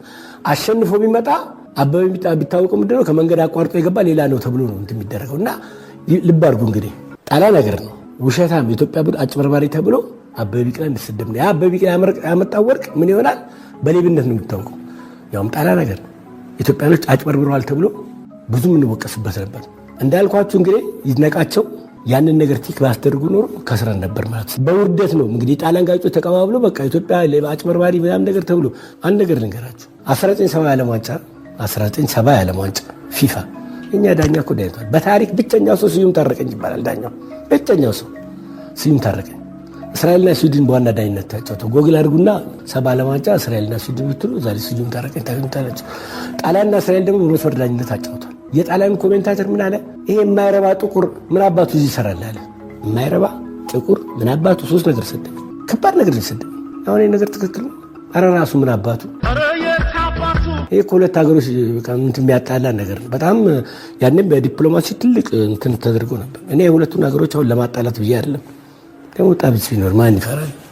ያን ጊዜ ደግሞ ከጣሊያን ጋር ራሱ ግን ተባሯል። ያ ጋዜጠኛ ማለት ነው። ምን አባቱ ጥቁር ምናምን ብሎ መሳደቡ ትክክል አይደለም። ተባሯል። ከጋዜጠኝነት ተባሯል። ስለዚህ እንደዚህ አይነት ነገር እንደዛ እንግዲህ ያለን በ1970 ነው። ያ እኮ በ1960 ምናምን ያኔ በጣም በተቋሰልን ጊዜ ማለት ነው። እና ምን ይፈጠር ነበር? ያው በሌብነት ነው እንግዲህ ያልኳችሁ። ይድነቃቸው ቲክ ባያደርግ ኖሮ በጣም ችግር ይፈጠር ነበር። አበበ ቢቂላ በዛ ውድድር ትልቁ ደግሞ ያጨቃጨቀው ነገር በጋዜጣም ሊወጣው ነገር 2 ሰዓት ከ21 ገብቷል ነው። አዲስ አበባ ላይ ሮጦ 2 ሰዓት ከ21 ገብቷል ነው። እና የጣሊያን ጋዜጦች ዓለም ጋዜጦች በጣም ጉድ አሉ። እንዴ ይሄ ውሸታም ነው፣ ውሸት ነው። እርግጥ ነው ውሸት ነው ተብሎ ይቆጠራል። ምክንያቱም ያለፈው ኦሎምፒክ አሸናፊ ዛቶፕ የሚባል የቼኮስሎቫኪያ 2 ሰዓት ከ25 ነው የገባው። የዓለም ኮከቡ ፖፖቭ 2 ሰዓት ከ23 ነው የገባው። ሪከርድ የተሰበረ የዓለም ሪከርድ 2 ሰዓት ከ23 ነው። አበበ የት ሮጦ ነው? አልሮጥም እኮ ኦሎምፒክ። አንደኛ ክሮኖሜትር አለ መቁጠሪያው ትክክል አይደለም። ሁለተኛ ነገር ደግሞ የሮጦ ወይ 30 ኪሎ ሜትር ነው እንጂ 42 ኪሎ ሜትር አለ። 2 ሰዓት ከ1 አይገባም። 11 ቁጥር ውሸታም ተብሎ በትልቁ 2 ሰዓት ከ1 ውሸታም ኢትዮጵያ ውርደት አይደለም። አበበ ቢቂላ ሮጦ እስቲ ይታያል ጉዱ ተብሎ ማለት ነው። በነገራችን ላይ አበበ ቢቂላ ሟች ተብሎ ነው የተያዘው። የዴንማርክ ብስክሌተኛ በጣም ሲፈጥን ሙቀት ላይ ይሞታል። አበበ ቢቂላ በእንዲህ አይነት ነገር ወጣለሁ ካለ ውሸቱን ነው። 11 ቁጥሩ ሟች ነው ተብሎ ነው የተፈረበት። እዛ ሆስቴል ውስጥ እንግዲህ የኛ መንደር ውስጥ ሼፉ አንተ አሉት ሰምተው 2 ሰዓት ከ1 ገባ። 11ኛ ከወጣ አንደኛ ነው 11ኛ ከወጣ የንጉሥ ራት ይሰራላል ልጅን ምድርላለሁ አሉት። እንደማይሆን እኮ ይታወቃል። አያረገውም 11ኛ መውጣት። ስለዚህ ያው እንግዲህ ሩጫው ተጀመረ። በነገራችን ላይ አበበ ቢቂላ የሮጠው ጳጉሜ 5 1952 ያሸንፈው መስከረም 1 ቀን ነው። አያችሁ 1953 ዓመተ ምህረት በ1952 ሮጠው በ1953 ስለዚህ 1 ዓመት አይሆንም የሮጠው። ከባድ እኮ ነው አበበ ቢቂላ የሮጠው ማለት ነው። ጠዋት ነው ድሉ የተበሰረው በነገራችን ላይ ሮጦ የሚያሸንፈው ማለት ነው። እና በሩጫው ጊዜ 35ኛው ኪሎ ሜትር ላይ ወጋው አበበ ቢቂላ ቅውጋት ሊያቋርጥ ነው። አበበ ቢቂላ ሊያቋርጥ ነው። እንደዚህ ሆነ ልሞት ነው እንዴ እየመራ እኮ 35ኛው ኪሎ ሜትር ትዝ አሉት። ሻምበል ተፈራ ተክለማርያም ትዝ አሉት። አበበ ቢቂላ የ2ኛ ብርጌድ አባል ነው። አውራሪስ ነው የሚባለው። አውራሪስ ደግሞ ኃይለኛ ነበር። እዚህ ጦር ኃይሎች ውድድር ላይ አበበ ቢቂላ 10,000 ሜትር እየመራ ክብር ዘበኛው ኮፍያውን አንስቶ አቤ እንግዲህ ያኔ እነሱ ፍክር ጦር ሰራዊትና የላይ ቤት የታች ቤት ተብሎ ብዙ ችግር አለ። አቋርጦ ወጣ። አበበ ቢቂላ በቃ ክብር ዘበኛው ወታደር ኮፍያውን የጣለ ምን አባቱን ስና አበበ ቢቂላ የሚባል ነገር ጠሩት። የክፍለ አለቃ ሻምበል ተፈራ ተክለማርያም ለምን እንዳቋረጡ አሉት። አይ እንደዚህ ወቅቱ ነው። ከዚህ በኋላ ምክንያት እንዳታቀርብ፣ ምክንያትን ማሸነፍ እቺን መዝግቡና ያዟት፣ ለእናንተም ጠቅማቸዋለች። ምክንያትን ማሸነፍ አለበት ወይ መሞት አለበት፣ እዛው አቋርጥ እንዳትወጣሉት። ይሄው እንግዲህ አሁን ትዝ አለው እኮ እየሮጠ ሻምበል ተፈራ ተክለማርያም ውጋት ምክንያት እንዳታቀርብ። ያኔ ክብር ዘበኛ አስበላል። በክብር ዘበኛ ጦር ሰራዊት በቃ አሸነፈ በቃ መራቸው። አሁን ደግሞ ጣሊያን ነገር በጣሊያን አዋርደን ያኔ በጦር ሰራዊት አሁን በጣሊያን አዋርደን በቃ መሞት ይሻላል ብሎ ነካው አበበ ቢቂላ አንደኛው ወጣ። Only 1 kilometer to go now. Friday has given up all hope of victory. ስም አይቀበርም። ከመልካም ሽቶ መልካም ስም ይበልጣል። ከሸገር ጋር ናችሁ። እናመሰግናለን። ገነነ መኩሪያ ተንቀሳቃሹ ቤተ መጻሕፍት ሁለገቡ ሰው ያልዳሰሰው ጉዳይ አልነበረም። መርካቶንም በአንድ ወቅት ቃኝቷት ነበር። ስለ መርካቶ ከተናገረው ይህ ይገኛል።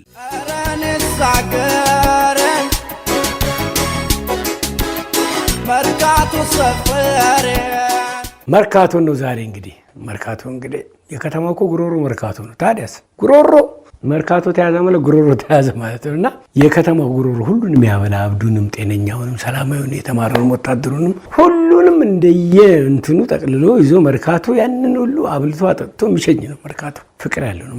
መርካቶ ጥቁር ገበያ ነበር። ስሙ ጥቁር ገበያ ነበር። ይሄ ጥቁሮች ገበያ ጥቁር ገበያ ሲባል ሌላ አይደለም። ከዶላር ከምናም ጋር ጥቁር ገበያ የሚባለው የጥቁሮች ገበያ ለጥቁሮች ብቻ የሚስተናገዱበት ገበያ ተብሎ የተቋቋመ ነው። መርካቶ ኢንዲጂ ነው ይላል ጣሊያን። በዛን ጊዜ እንትን የሚያደርግ ማለት ነው። አብርሃም ደቦጭና ሞገስ አስገዶም የመሰረቱት ገበያ ነው። እነሱ ለብትዛ ቦምብ ጣሉ። በቃ ይውጣ ተባለ። አበሻ ጠቅላላ ገበያ እኔ ፒያሳ ነበር። በነገራችን ላይ መጀመሪያ ገበያ የሚባሉት ራሱ ትልልቆቹ ስላሴ ገበያ ነበር። ከስላሴ ገበያ ደግሞ ሾላ ገበያም ደግሞ አለ። ከሾላም ደግሞ ያው እንግዲህ አራዳ ገበያ የሚባለው ነገር እንግዲህ ቀደምት ነው። አራዳ ገበያ የሚባለው ማለት ነውና ይሄ አራዳ ገበያ በጣም የቆየ ገበያው ሲስፋፋ እንግዲህ ቤተክርስቲያን አካባቢ ነው ያለው። ቤተክርስቲያን ሰው ይመጣል። እዛ አካባቢ ብዙ መንቀሳቀሶች አሉና ጠቅላላ መርካቶን ገበያ የሚለውን ቅርጽ ያለው እሱ ነውና ያን ጊዜ ገበያ መሬት ነው እንትን የለም። ባንክ ቤቱ ራሱ መሬት ላይ ነው ማለት ኬሻ አንጥፎ ነው የሚመነዝሩት። ገንዘብ የሚመነዝሩት ኬሻ አንጥፎ ነው። አንድ 16ኛ የተወሰነውን ይቆርጥና አላድ ሙሉ አዳር ሲሰጠው ያንን ቆርጦ በሳንቲም መንዝሮ ይሰጠዋል ማለት ነውና ትርፉ እዛ ነው ባንክ ቤቱ ማለት ነውና ባንኩም ራሱ እዛ ነው ያለው ማለት ነውና አንድ ቀን ቀዳማዊ ሥላሴ አባት ራስ መኮንን ይሞታሉ። በቃ መሞታቸው ተሰማ። እንግዲህ በጣም ዝነኛ ናቸው እሳቸው የታወቁ ናቸው። በጦር መሪ ናቸው። በአድዋም በጣም የታወቁ ናቸው። ቤተሰብም ናቸው ምኒልክ እና እንዳለ የአራዳ ገበያ ተረበሽ እንዳለ ገበያ በቃ ስርቆት በለው ምን በለው ምናምን ምኒልክም ተናገሩ። እሱ ሞቶ እንደዚህ ከሆነ እኔ ብሞት ምን ሊሆን ነው? ስለዚህ አሁን እዚህ ጋር ገበያውን በአጥር ስሩት ተባለ እና የአራዳ ገበያ 9 በር አለው። የመኳንንት በር አለው፣ የሴቶች በር አለው፣ የወጣቶች በር አለው፣ የሌቦች በርም አለው። ሌቦች የሚገቡበት በር የተለየ መንገድ አለና ግርግር ያለበት ለሌላ ራሱ ጠባቂ አለ ማለት ነው። በጅሮ እንደሚባለው ለዛ እንትን ሊሆኑ ይፈርደዋሉ። ቆጥ ላይ ሆነው ደግሞ የሚፈርደዋሉ። እዛ ሌባ ሲመጣ በቃ ይፈርዳሉ፣ የተከራካሪ ሲመጣ ይፈርዳሉ ምናምን እንትን ያደርጉ እየፈረዱ እንትን ያደርጋሉና በዚህ መንገድ ነበር እንግዲህ አራዳ ገበያ በጣም ይሞቀ የደመቀ ነበር። ያው እንግዲህ አብርሃም ደቦጭና ያን ነገር ሲያደርጉ ጠቅላላ ይውጣ ነጭ ተባለ። እንግዲህ ለራሳቸው ቦታ ያስፈልጋቸዋል ተብሎ ነው። የራሳቸው ትምህርት ቤት፣ የራሳቸው ሃይማኖት ቦታ፣ የራሳቸው ገበያ፣ የራሳቸው ሁሉ ነገርና ገበያው እንግዲህ መርካቶ ሲቋቋም በዚህ መንገድ ነው። ይሄ ነገር የደረሰው 1929 ነው። እንግዲህ 1930 ነው መርካቶ የሚባለው ነገር ስራ ጀመረ የሚባለው 1930 አካባቢ ነው። መርካቶ የሚባለው ስራ ጀመረ የሚባለው በነገራችን የመጀመሪያው ሰፋሪዎች ድንችና ሽንኩርት ናቸው። የመጀመሪያ ሰፋሪ የሚባለው ባለቦታው ላይ ሰፋሪ የመጀመሪያ ነበር ሰፋሪ የሚባለው ሽንኩርትና ድንች ናቸው። ዛሬ እኮ ጠብ ይመጣ ምናምን እኮ ድንችና ሽንኩርት ጠቅላላ ተራውን ውጣልኝ ነው የሚለው። ነባር ሰፋሪ ነው። ነባር ሰፋሪ እኮ ምን ታረጋዋለህ ማለት ነው። እንደዛ አይነት ነገር ነው። ነባር ሰፋሪ ሆነው ቀድመው ቦታውን የያዙት ድንችና ሽንኩርት ናቸው። ሌላ ቦታ ይመጡ ነው። በነገራችን ላይ መርካቶ እኮ እልም ያለ ጫካ ነበር። እልም ያለ ጫካ፣ እልም ያለ ድሮ አንበሳ፣ ዝሆን ምናምን ነገር ያለበት እንደዚህ እንደምታስበው ተረ ከተማው ከሀብተ ጊዮርጊስ ድልድይ በላይ ነው ያለው። ከዛ በኋላ ጥቂት ውድ ቤቶች ምናምን አሉ። የሀብተ ጊዮርጊስ ድነግዴ የእሳቸው እንግዲህ ርስት ነው እዛ ቦታ የእሳቸው መኖሪያ ቤት የእሳቸው ግብር የሚበሉበት የእሳቸው ግብር የሚያበሉበት ቦታ አለ እንጂ ሌላው እልም ያለ ጫካ ነው። እንግዲህ ከዚህ ወደዛ ሄደ እስከ ቀራኒዮ ድረስ እልም ያለ ጫካ ነበር እና እንደውም ጣሊያን አብዛኛውን ሽፍታ የሸፈተበት መርካቶ ነበር። ገባ የሚባለው እኮ መርካቶ ነው። ሽፍታው እንዳለ ነው። ጣሊያን የሚቃወም በሙሉ መርካቶ ነው ቁጭ ብሎ የሸፈቱ ጫካ ነበር ያኔ። እንደውም ጣሊያን የገባው እንግዲህ በሚያዝያ አይደለም በሐምሌ ላይ በሙሉ ተደራጅተው በቃ አርበኛ የሚባሉ ተደራጅተው ገብቶ ነበር። አብዛኛውን የነበረው መርካቶ ውስጥ ነው። ግን ብዙዎቹ በዚህ በላይ በኩል በሰሜን በኩል በምናም በኩል የሚመጡት የወንዝ ሙላት ስለነበረ የውሃ ሙላት በቃ የወንዝ ሙላት ስለነበር መግባት ስላልቻሉ ተጠናክሮ አልቀጠለም። እንደውም አቡነ ጴጥሮስ እኮ ተያዙት ያን ጊዜ ነበር። ሌሎቹ ሲያፈገፍጉ አቡነ ጴጥሮስ በቃ ገቡ፣ ተያዙ። ያው እሳቸውም ተይዘው ያው እንዲረሸኑ ተደርጓል ማለት ነው። ምክንያቱም አልገዛም በቃ ህዝቡንም እንዳትገዙ ለጣሊያን ስላሉ ማለት ነው። እንደውም ምንድነው አንተ ጥያቄ ጠይቋቸው አቡነ ጴጥሮስን። ጳጳሱ እንግዲህ አቡነ ቄርሎስ ናቸው። አቡነ ቄርሎስ እኮ ለኛ አድረዋል ህዝቡንም እንትን አድርገዋል ሲል አቡነ ቄርሎስ እኮ ግብፃዊ ናቸው። እኛ ኢትዮጵያዊ ነኝ። ስለዚህ እሳቸው አገራቸው አይደለም ህዝቡንም እንትን ሊያደርጉ ይችላሉና በዛ ነው እንግዲህ አልገዛም ብለው ህዝቡንም እንዳትገዙ በሚል እንትን ብለው ነው እንግዲህ እሳቸው የተረሸኑ ማለት ነው። ምን ነው መብርሃን ኢትዮጵያን ጨከንሽባት?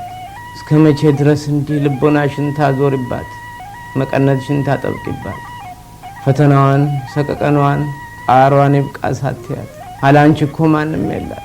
አውሮፓ እንዲሁ ትናገዋን በፋሽስታዊ ነቀርሳ ታርሳ ተምሳ በስብሳ ሂትለራዊ ባጭ ጫንቃዋን እንደ ኮረብታ ተጭኗት ቀና ብላ እውነት እንዳታይ አንገቷን ቁልቁል ጠምዟት ነፍሷን ድጦ ያስበረከካት ስልጡን ብኩን መጻጉዕ ናት። እና ፈርቼ እንዳልባክን ሲርቀኝ ኃይልሽ ውጋጋን አንቺ ካጠገቤ አትራቂ በርታ በይኝ መብርሃን ቃል ኪዳኔን እንዳረሳት እንዳልዘነጋት ኢትዮጵያ። አሁን ብቻዬን ነኝ ፈራሁ ሸሸግበት ጥጋጣ ምጸናበት ልብ አጣሁ። ማማ ኢትዮጵያን መንፈሴ ተፈቶ እንዳይከዳት ፈራሁ። አዋጅ የምስራች ብዬ ከናቴ ማህፀን አርፌ በኢትዮጵያ ማህፀን አርፌ ካፈሯ አጥንቴን ቀፍፌ እረኝነቴን በሰብሏ በምድሯ አላባ አሳልፌ ከጫጩትና ከጥጃ ከግልገል ጋር ተቃቅፌ ከቆቅና ከሚዳቋ ከጅግራ ጠረን ስተሻሽ ከፍልፈል ጋር ሩጫ ስገጥም ከቀበሮ ድብብቆሽ አዝመራው ጣል ልከምበል ሲል ከብቱ ለሆራ ሲነዳ ፈረስ ግልቢያ ሲሸመጥት ከወፎች ዜማ ስቀዳ ነፍሴ በነፋስ ተንሳፎ በዋሽንት ዋይታ ስከዳ ያችን ነው ኢትዮጵያ መላት። መብርሃን ረሳሻት የሳቄ ፍንደቃ ዘመን የምኞት የተስፋ ብጻት ያችን የልጅነት እናት አዛኝቱ እንዴት ብለሽ ጥርሶችሽን ትነክሽባት? ስሜን በስምሽ ሰይሜ በአገልግሎትሽ ስዋትት ከዜማ ቤት ቅኔ ቤት ከድጓ ቤት መጻሕፍት ካንቺ ተቆራኝታ ድሌ ካንቺ ተቆራኝታ ነፍሴ ከቀፈፋ ደጀ ሰላም ከቤተልሔም ቅዳሴ አኮ ቀፎ ዳባ ለብሶ ቅኔ ዘርፎ ግስ ገሶ ማህሌት ቆሞ መቅደሳት በብራ አክሊል ተሸልሞ መብርሃን ያንቺ ጽላት ነፍሴ ላይ በእሳት ታትሞ ስሜን በስምሽ ሰይሜ በአገልግሎትሽ ሰዋትት ለዋዜማሽ ግሸን ማርያም ለክብርሽ ደብረ ሊባኖስ ታዲያ ዛሬ ኢትዮጵያ ስትወድ ከምትሰጪኝ ለብርሃን ጦስ ባክሽም መብርሃን ይብቃሽ ባክሽም ስለ ፍቅር ወልዳ ጽናት ስጪኝ እንድካፈል እናቴን ኢትዮጵያን ፍዳ ከነከሳት መርዝ እንድቀምስ ከነደደችበት ትሆን ሕፃን ሆኜ የርግብ ጫጩት አንዳንዴ ረሃብ ሲያዳክማት ችጋር ከጎጆዋ ገብቶ ዛፍ ግርጌ ሲጥላት እናቷ በራ ደርሳላት ባክናፏ ሙቀት ታቀፋት ግንባሯ ላይ እያለች ወስት ተነፍስባት ወዲያው ነፍስ ትዘራለች ሽር ብር ትር እያለች መብርሃን እናቴ ትንፋሽሽን ፍበይብ ጽናትሽን ፍበይብ አለዚያም እቺን የሞት ጽዋ እንዳልጠጣ ታሳልፊያት ቀጠሮ ቃሏን ግደፊያት አለዚያም ጽናት ስጪኝ እንደ ጳውሎስ እንድጸና በፍርሃት እንዳልታሰር በውስጤ ከሚታገለኝ በስጋ ወሬ እንዳልታወር ፍርሃት ቢያረብብኝ አንቺ ካለሽኝ አልፈራ ኩርትም መብዬ ይችልበት ይሸሸግበት አላት አለዚያማ ብቻዬን ኢትዮጵያም ያላንቺ የላት አስርጭብኝ እምነት ቀንጃ ለጭንቀቴ መቀነቻ ብቻዬን ፈራ ሸሸግበት ጥጋት ዞሮ እንግዲህ ያን ጊዜ ተመልሶ ሲመጣ ህዝቡ ተመልሶ ጣሊያንን እንደገና ሊወጋ ወዲያውኑ ጣሊያን እንደያዘ አዲስ አበባ ለማስለቀቅ አብዛኛውን ሽፍታ የነበረው መርካቶ ነው። እንግዲህ አንድ መርካቶ መመንጠር ያስፈልገው አንዴ ለገበያ ቦታ ብቻ አይደለም ሰፋሪውን እንትን ያደረጉ ያን አካባቢውን ከሽፍታ ለማስለቀቅ ማለት ነውና አንበሳና ዝሆን ያለበት ነው ዛሬ ደግሞ ድንችና ሽንኩርት ያለበት ነው በሚል ነው ማለት ነው። እንግዲህ መርካቶውን 1930 አይደለም የተመሰረተው። በነገራችን ላይ መርካቶን ጃኖ ያውቁት ቀዳማዊ ኃይለ ሥላሴ ያውቁት መርካቶ ጫካ መሆኑን ነው የሚያውቁት እሳቸው ሲመጡ በጣም ነው የተገረሙት። ምክንያቱም መርካቶ 1933 ነው እንትን ያለው እሳቸው 1933 እየደመቀ ቦታው ምናምን ገበያ ምናምን ነገር በጣም ተገርመዋል። ያኛው ፒያሳው ሌላ ቦታ ነውና ያን ጊዜ ጣሊያን አብዛኛውን የወረሰው ወርሶ ጣሊያን ነው ቦታውን በቹንካ በምናምን እያለ የሚሸጠው ቦታውን ማለት ነው። አንድ ካሬ ሜትር በ5 ሳንቲም ነበር የሚሸጠው አንድ ካሬ ሜትር። በዛ መንገድ ነበር እነሱ እንትን የሚያደርጉት በዛ መንገድ ገንዘብ ከፍሎ እንትን አስብሎ ጃንሆይ በሚመጡበት ሰዓት ደግሞ ለባለ ንብረቶቹ መክፈል አለባቸው አሉ። ሁለት ጊዜ ነው ያው መርካቶ ቦታ ያዙ ሰዎች የከፈሉት ሁለት ጊዜ ነው የከፈሉት ንጉሶ በሚመጡበት ሰዓት ማለት ነው። እንደውም በክፍያ የተነሳ መግባባት ሳይፈጠር የፊት አብራሪ ሀብተ ጊዮርጊስ ድንግዴ ወራሾች በጣም ብዙ አደጋ ደርሰዋል ተብሎ የሚነገርበት ጊዜ አለ። አንዳንዶቹ ደግሞ ስም ለማጥፋት ነው እንደዚህ እነሱ ናቸው ያደረጉት። ለምሳሌ ትልቁ ቃጠሎ የተነሳበት ጊዜ የሀብተ ጊዮርጊስ ድንግዴ እንትን ነገር ሰዎች ናቸው ወራሾች ናቸው በሚል እንትን አድርገው ነበርና በብዙ መንገድ እንግዲህ መርካቶን በዚህ መንገድ ጃንሆይ ከመጡ በኋላ በጣም ተገርሙ። በነገራችን ላይ ለወታደሩ ደሞዝ የሚከፍለው መርካቶ እንደነበር ታውቃላችሁ። 3 ዓመት ሙሉ እንግዲህ ጃንሆይ ከመጡ በኋላ ዘመናዊ ወታደር ተቋቁሞ ነበር። አገሪቱ ገንዘብ የላት ምን የላት። ስለዚህ የመርካቶ ነጋዴ ይክፈል ተባለ 3 ዓመት ሙሉ። ያንን ሁሉ እንግዲህ የተቋቋመውን እንትን ምግቡንም በለው ልብሱንም በለው ደሞዙንም በለው ሲከፍል የነበሩት መንግስት እስኪቋቋምና አቅም እስኪኖር ድረስ እንግዲህ ያኔ ጣሊያን የወረረው ወታደር ስለሌለ ነው ዘመናዊ ወታደር ተብሏል። ስለዚህ ዘመናዊ ወታደራውን ተቋቋመ። ከተቋቋመ በኋላ ደግሞ ማን ይክፈል ሲባል የመርካቶ ነጋዴ ይክፈል ተባለ። ያኔ ደግሞ ትንሽ አቅም የሚያጎልበት ነገር ነበርና ይከፍሉ ነበር። ሌላ ቀርቶ እኮ ለሀገር ፍቅርም ቲያትር ቤት እኮ ለሰራተኛው ደሞዝ የሚከፍለው እኮ የመርካቶ ነጋዴ ነው። በተለይ አርባር ሙስሊም የሆኑ ነጋዴዎችን ይጠሯቸዋል። አቶ መኮንን ሀብተወልድ እሳቸው እንግዲህ ሀገር ፍቅር ስራ አስኪያጃቸው ማስታወቂያ ሚኒስቴር ናቸው። በቃ ፍራሽ ይነጠፋል ቁጭበት እንግዲህ እናንተ ላጠላት አድርገው ይሰጣሉ ማለት ነው። እና ሁሉን ነገር መርካቶን ተንተርሱ ነው አገሪቱ ያለችው እኮ መርካቶን ተንተርሱ ነው። መርካቶን ማያውቃለ የፈለገ ክፍለ ሀገር ያለው እኮ ሰው አዲስ አበባ ሲመጣ መርካቶን ሳይርቅ እቃ የሚገዛው ከመርካቶ ነው።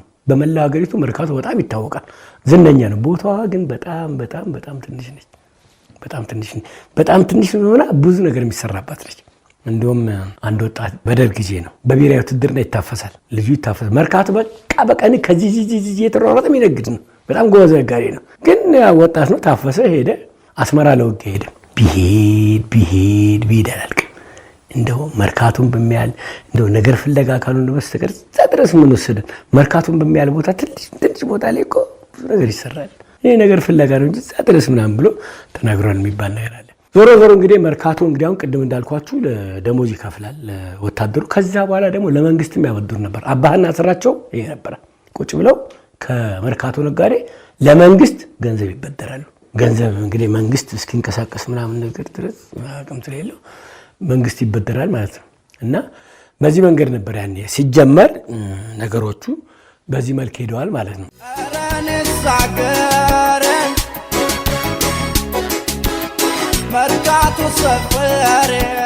አጠናተራ ቦታው እኮ አጠናተራ የሚባለው ኮልፌ ነው። ኮልፌ አጠናተራ እኮ መርካቶ ነባር ባለይዞታ ነበር። አጠናተራ እህል በረንዳና አጠናተራ በቃ ነባር ባለይዞታ ነበሩ። በኋላ ነው ከቦታው ሰፊ ቦታ ይዘው ነበር። እንግዲህ አጠና እንደምታውቁት ሲደረደር እህልም ሲደረደር ሰፊ ቦታ ነው። እንግዲህ ከንቲባ ዘውዴ ገብረሕይወት ናቸው እንግዲህ ያንን ነገር እንትን ያደርጉት።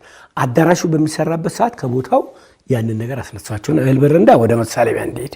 በነገራችን ላይ ወደዚህ ሄደው አህዮችን በሙሉ ይዞ ነው። በጣም በርካታ አህዮች ነበር መርካቶ የሚንቀሳቀሱ። በነገራችን ላይ ጣሊያንም ራሱ ያንን መርካቶ ልክ መድመቅ ሲጀምር 1932 አካባቢ እነሱን አንስቶ የውጭ ሀገር ነጋዴዎችን ሊያስገባና ለአበሻው ደግሞ ለንግድ ብሎ ኮልፌ ነበር የወሰዳቸው። ኮልፌ ቦታውን እያመቻቸ ነበር። አላወቀውም፣ እሱ እንደሚነሳ አላወቀውም። ቦታው ድልድዩን አሰርቶ የገበያ ቦታዎች ምናምን ነገር እንትን ካደረገ በኋላ ወጣ ማለት ነው። ያም ነገር ቀረ ማለት ነው። እዛው ቀረ። የመርካቶ ነጋዴ እዛው መርካቶ ቀረ ማለት ነው። እና አጠናተራ እንግዲህ በዚህ መንገድ ከዛ ወጥቶ ሄዶ እንግዲህ አዳራሹ በሚሰራበት ሰዓት ነው። እንግዲህ አዳራሹ ማለት ንጉሱ ካዩ በኋላ የሜዳሌ ገበያ ነው። እኛ ኢትዮጵያ ነው ያለው። በነገራችን ላይ ከአፍሪካ ትልቁ ገበያ የሚባለው በጣም ሜዳሌ የተዘረጋ ቦታ ላይ ነው።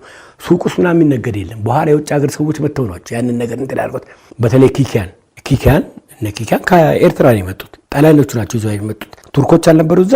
ከኤርትራ በጣም የታወቁ ነጋዴ ናቸው እና ሳልና ናሚን እነሱ ናቸው መጥቶ እና የግንብ ቤቶችን ደግሞ የሰሩት እነሱ ናቸው። የኪኪያን ሱቅ 400 ሽርበይበት በመርካቶ ይባላል። ያኔ ይገጠም ነበር ለኪኪያኖች በጣም ብዙ ነገር ነው መርካቶ ውስጥ የሰሩ ማለት ነው። ይሄ ራሱ አሁን አዳራሹ ሲኒማ አዲስ ከተማ ነባር ነው፣ በጣም የቆየ ነው። እነሱ ለመጋዘን ከዛ በኋላ ለምናምን ብለው ከዛ በኋላ ሲኒማ ቤት አድርገውት ነበር እነሱ። ከዛ በኋላ እየተሻሻለ ሌሎች ገብተውበት ነው ሲኒማ ቤቱ በጣም እንትን ያደረገው እና ሲኒማ በጣም ይታይበት ነው። ሲኒማ አዲስ ከተማ ትንሽ አንዳንድ ነገር የንጽህና ምናምን ነገር ነው እንጂ ሌላ በ50 ሳንቲም 3 ፊልም ከጠዋት ጀምሮ ሰው ይከተክቷል። እና ቤቱም የአፓ አዳራሽ ይባል ነበር። አንዴ እንደውም ደርግ የወታደር መኪና የኋላዋን አዙሮ በር ላይ ያቆሙን አፍሶ የወሰዳቸው ማለት ነው። ከዛ እዛ አዳራሽ ውስጥ ማለት ነው። ሲኒማ አዲስ ከተማ አሪፍ ፊልም ተማሪ ነው የሚገባ አብዛኛው። ዋጋው በጣም ርካሽ ነው ይታወቅ ነበርና እነሱንም ኪኪያኖች ናቸው ሲጀምሩ ቤቱንም የሰሩት ማለት ነውና በዚህ መንገድ ነበርና ያ እነሱ ከሰሩት ውጪ አብዛኛው የሜዳ ገበያ ነበርና ዘመናዊ የገበያ አዳራሽ ያስፈልጋል ተብሎ ያው ቀዳማዊ ኃይለ ሥላሴ በጎ አድራጎት ድርጅት አቶ ተፈሪ ሻረው ነው የሚመሩት። ይሄ አሜዲ ገበያውንም እነሱ ናቸው እንትን ያደረጉት። ይሄኛውን አዳራሹን ከተሰራ በኋላ ገበያ ጠፋ። ሰዎችም በግድ ነው ተይዘው መጥተው እንትን ያደረጉት እዛ አዳራሽ ውስጥ አንገባም ብለው። ምክንያቱም አልተለመደም። አዳራሽ ውስጥ ተካው ከአራዳ ገበያ ጀምሮ የሜዳ ገበያ ነው እንጂ እሱ ገብቶ ጣሊያኖች ናቸው እሱን ፒያሳንት የሚያደርጉት እንጂ ያንን ስሜት አልፈጠረላቸውምና ብዙዎቹ አንገባም ብለው ነበርና ምንም ብለው በማግባባን በምናምን ተብለው ንጉሱ መተው እንዴት ነው ገበያ ሲሉ ወፍ የለም፣ ምንም ነገር የለም፣ አንድ ነገር የለም። የሚመጣ ሰው ሁሉ እዛ ነው ያለውና እኛ ምን እንደዚህ አይነት ነገር ያስፈልጋል። ግን ንጉሱ አሰቡና አንበሳ አውቶቡስን እዛ ጋር መጫና ማውረድ ጀመሩ። እዛ አካባቢ መኪና በአዳራሾቹ መሃል አውቶቡሱ ሲያወርድ ምንድነው ይሄ ነገር እስቲ እንየው ይላሉ። ሰው ደግሞ አንበሳ አውቶቡስ እየጠበቀ እስቲ እዚህ ውስጥ ምንድነው ያለው ማለት ነው። ከዚህ እየለመደ ያንን ቢዝነስ ያመጡት ንጉሱ ናቸው። ትንሽ ጫር ቢያደርጉላቸው ጥሩ ነበር፣ ፍራንክ ምናምን ማለት ነው። እና እንዳልኳችሁ ያ አጠናተራና እህል በረንዳ የተነሳው ለአዳራሹ ስራ ሲባል ነው። አዳራሹን በቃ ሴንትራል ንግድ ምናምን ተብሎ ብልጭ ድርግም ሰው በቃ እዛ ጋር ቆሞ እስኪመሽ ይጠብቃል። እንደ ብልጭ ድርግም አይቶ አያውቅም።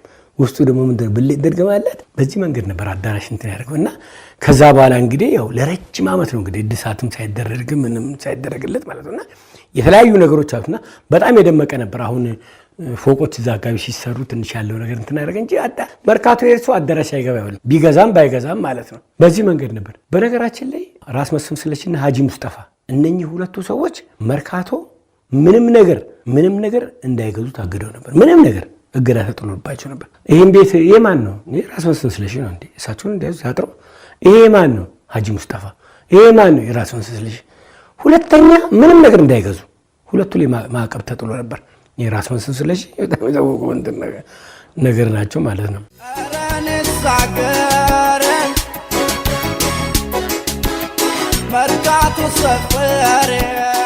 1957 ዓመተ ምህረት ኃይለኛ ቃጠሎ ተነስቶ ነበር መርካቶ። አሁን ጣና ገበያ ያለበት በጣም የሞቀ የደመቀ ምናምን ነገር ነበርና ሰዎቹም መጀመሪያም ተነሱ ቦታውን ሽጡ ምናምን እንደዚህ የሚባል ነገር ነበር።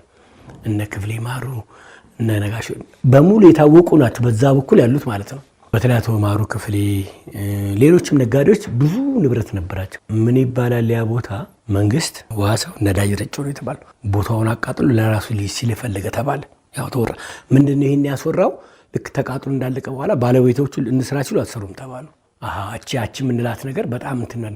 እንግዲህ ብዙ ቃጠሎ ያሳማል፣ በቃጠሎ ደረጃ ማለት ነው። የንግድ ቦታዎች እንደነኚህ ቃጠሎ ብዙ የሚያሳሙ ነገሮች አሉ። መርካቶ አካባቢ ያው እመጣበታለሁ ብዙ ነገር። ሲኒማ ራስ ቲያትር ማለት ነው እንግዲህ በጣም የታወቀ ነበር። ራስ ቲያትር እንግዲህ መዝናኛ ስንል ሲኒማ አዲስ ከተማ ብለን ነበር፣ ግን ዋናው መዝናኛ ግን ራስ ቲያትር ነበር። ትልቁ ራስ ቲያትር ነው። በጣም ብዙ ጥበብ የታየበት ማለት ነው። የመርካቶ ዋናው የጥበብ ማዕድ የሚባለው ያው ራስ ቲያትር፣ ግን ሲኒማ ራስ እኮ ነው የሚባለው። ታክሲዎች ላይ ታቻል ከካሳንቺ ሲኒማ ራስ ከምናምን ሲኒማ ራስ ነው፣ ግን ስሙ ራስ ቲያትር ነው። ራስ ቲያትር ተብሎ አይጠራም። በአንዳንድ ትልቅ ሲኒማ ራስ ነው የሚባለው ቦታው ራሱ። አሁን አምባሳደር ቲያትር ቤት አምባሳደር ቲያትር ትላላችኋል። አምባሳደር እኮ ቲያትር አይታይም፣ ቲያትርም ታይቶ አይታወቅም። አምባሳደር ሲኒማ ነው የሚያሳየው። ግን በቃ በሆነ አጠራር አንድ ቦታ ላይ ይደረጋል። አምባሳደር ቲያትር ይባላል።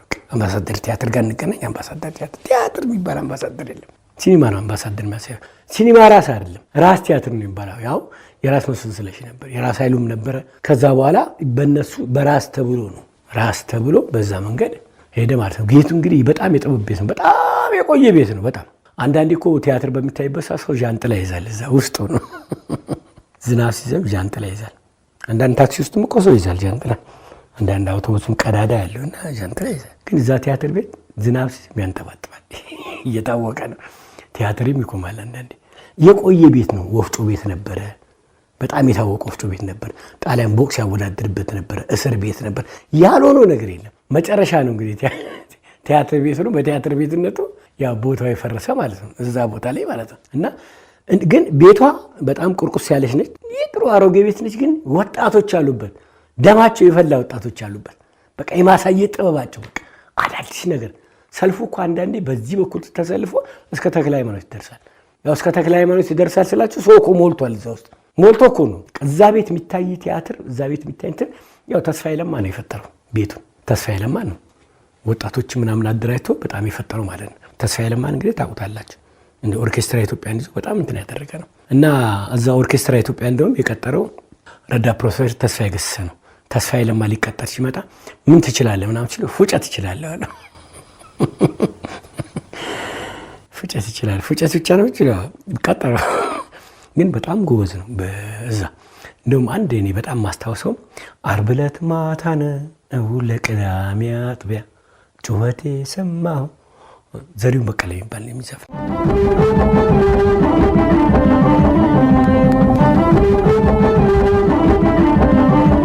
ይሄ ዘሪሁን የሚባል ጎበዝ ዘፋኝ ነው። እዛ ግን ሳይመጣ ቀረ። ቅዳሜና እሑድ እንግዲህ የኦርኬስትራ ኢትዮጵያ ትልቅ የስራ እንትን። ከዛ ሰኞ ዕለት መጣ። ለምንድን ነው የቀረው ቅዳሜ? ዓርብ ዕለት ማታ አንድ ሰውዬ ከዛ ሲመጣ እየወጥ እኔ በር ላይ ቆሜ ነበር። እኔ አስወጣኝ። ከዛ በኋላ ውስጥ ገብቶ ንብረቴን ዘርፎ እኔ ፖሊስ ልፈልግ ሲሄድ እዛ በኋላ ነገሩ እንደዚህ ያደረገ ነው። ዘፈኑ ቲማቲም ምናምን እየከተፉ እየበሉ ነው። በቃ ደሞዛቸው በጣም ግን ትልቅ ጥበብ እንትን ያደረጉ ናቸው። በዛ በኩል ማለት ነው እነሱ የሚሰሩት በጥበብ በኩል ማለት ነው። ምን ደግሞ አለ? ስፖርት አለ አይደል?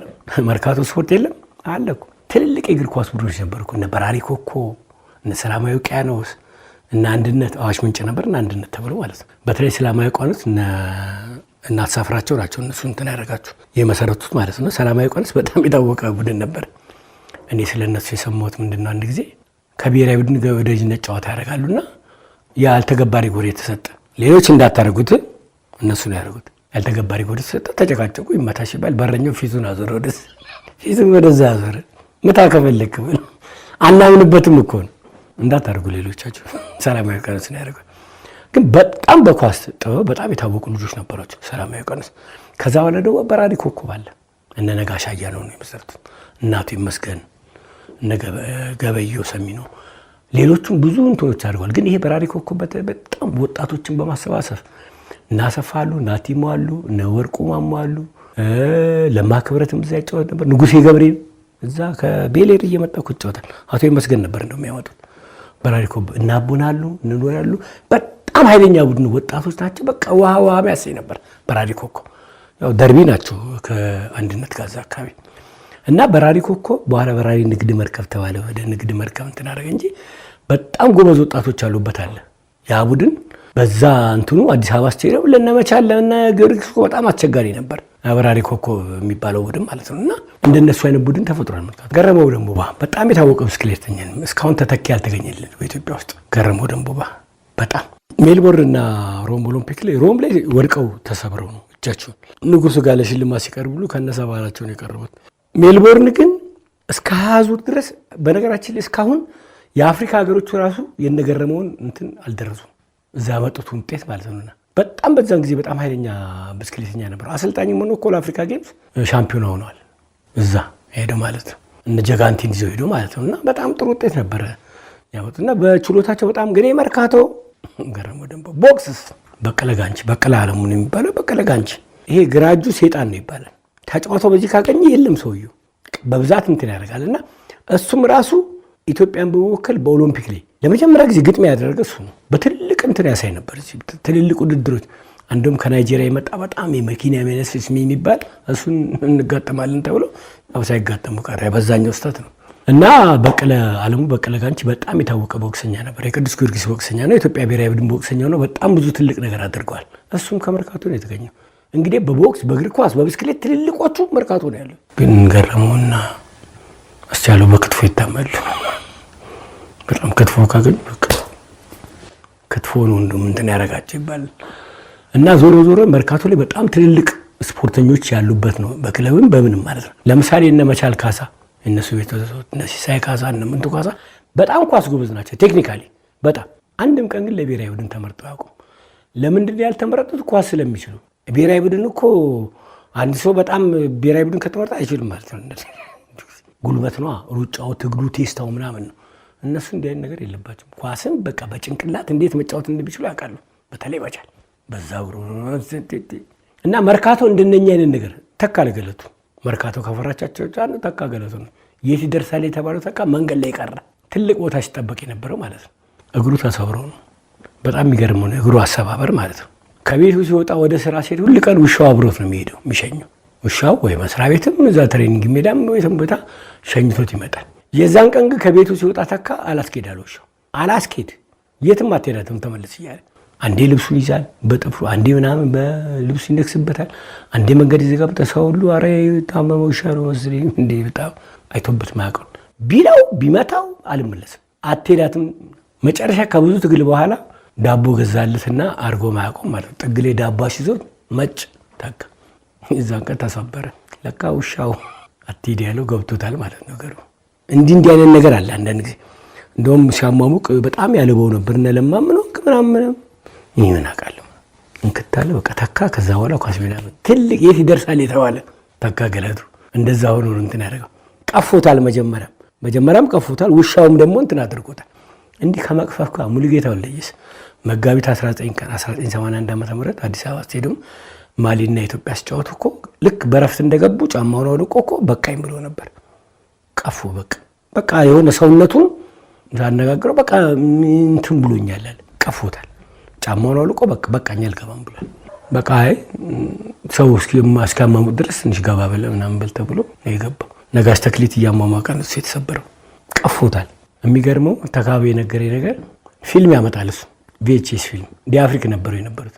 ከመሰበሩ ከአንድ ቀን በፊት ያመጣው ፊልም አንድ ታዋቂ ሰው በአውሮፕላን አደጋ ሲደርስበት ምንድነው ያመጣው ፊልም ሲል የሰጡኝ ይሄንን ነው አለ። ለካ ነገሱ ይጠበቃል። እና እንዲህ አይነት ነገር አለ እና ተካም በቃ መርካቶ ከፈራቻቸው ተጫዋቾች አንዱ ነው። ግን በእንዲህ አይነት ነገር እንትን አለ።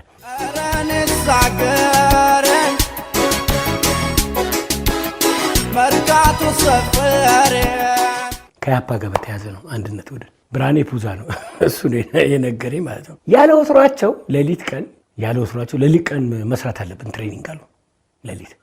በሌሊት እንግዲህ ያኔ በሌሊት በእርግጥ ይሰራል ሁሉም ከለበቀ ሩጭ ከአብነት ጀምሮ በአውቶቡስ ተራ በፒያሳ አድርገው በመስፍን መንገድ በቃ ዳገቱ አሁን እጃችሁን ወደ ከፊት ሆነ አሰራናሉ። ከፊት ሆኖ እሱ ከፊት እያሰራ ነው በሞራል እጃችሁ እንደዚህ አሁን ወደ ላይ እግራችሁ እንደዚህ ምናምን ያለ ሆፕ እነሱ ወረቀት ብትን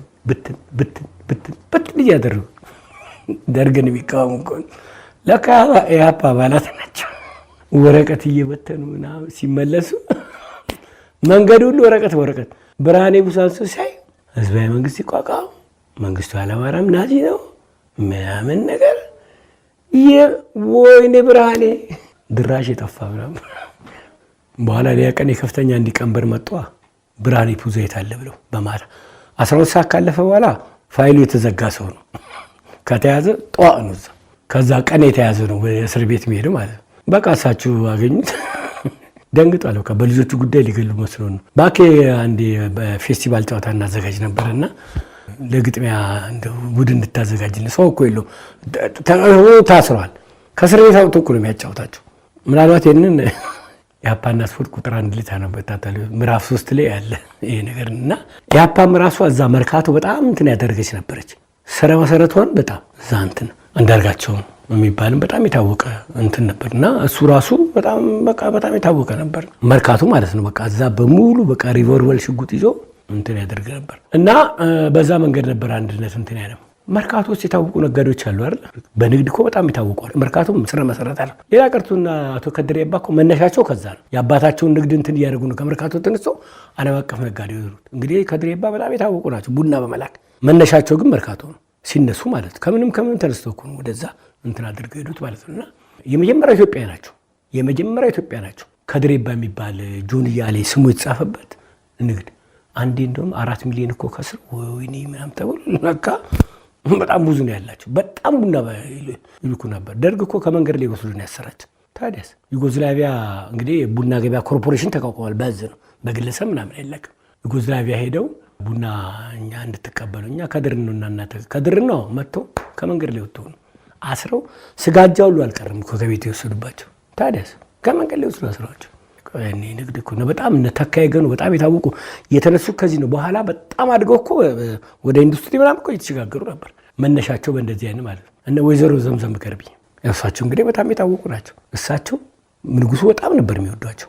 ቁልፍ መርፌ ቁልፍ ምናምን ፍራንኮ ቫሉታ ነው የሚባለው እቃን በቃ በመቀየር ቁልፍ በጤፍ ምናምን እየቀየሩ እያጠራቀሙ ከዛ በጣም ነገር ብዙ ቦታ እኮ አክሲዮን ነበራቸው። ብዙ ቦታ መሬት ነበራቸው።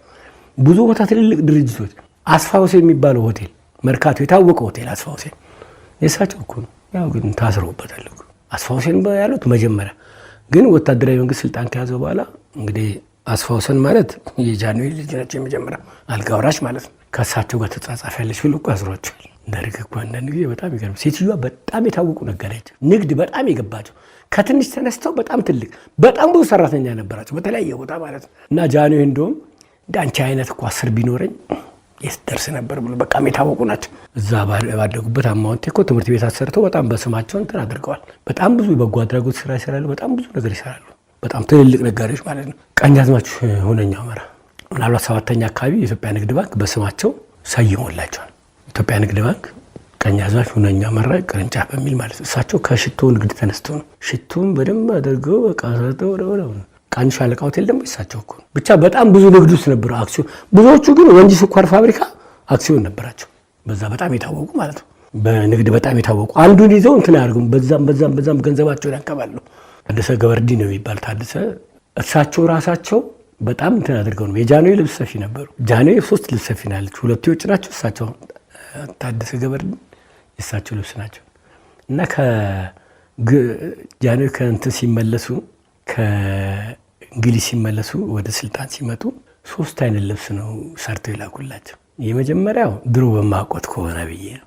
ሁለተኛ እዛ ሄዶ ክብደት ሰውነቶ ከጨመረ ሰፋ አድርጌ ነው። ሶስተኛው ደግሞ ምናልባት ከነበሩት ከቀነሱ የሚል ነውና ጃንሆይ ጠርተው ሸልሟቸዋል። ታደሰ ገብሬ በጣም በመርካቶ በልብስ እንትን የታወቁ ናቸው። ይሄውን አዲስ አበባ ሆቴል የሚባለው በጣም ድሮ ሸራተን የሚባል ነው። ድሮ ሸራተን እሱ እኮ እሳቸውን በቃ ብዙ ቦታ ብዙ ነጋዴዎች በጣም የታወቁ በተለየ ነገር ይገባሉ። የተለያየ ነገር ይሰራሉ።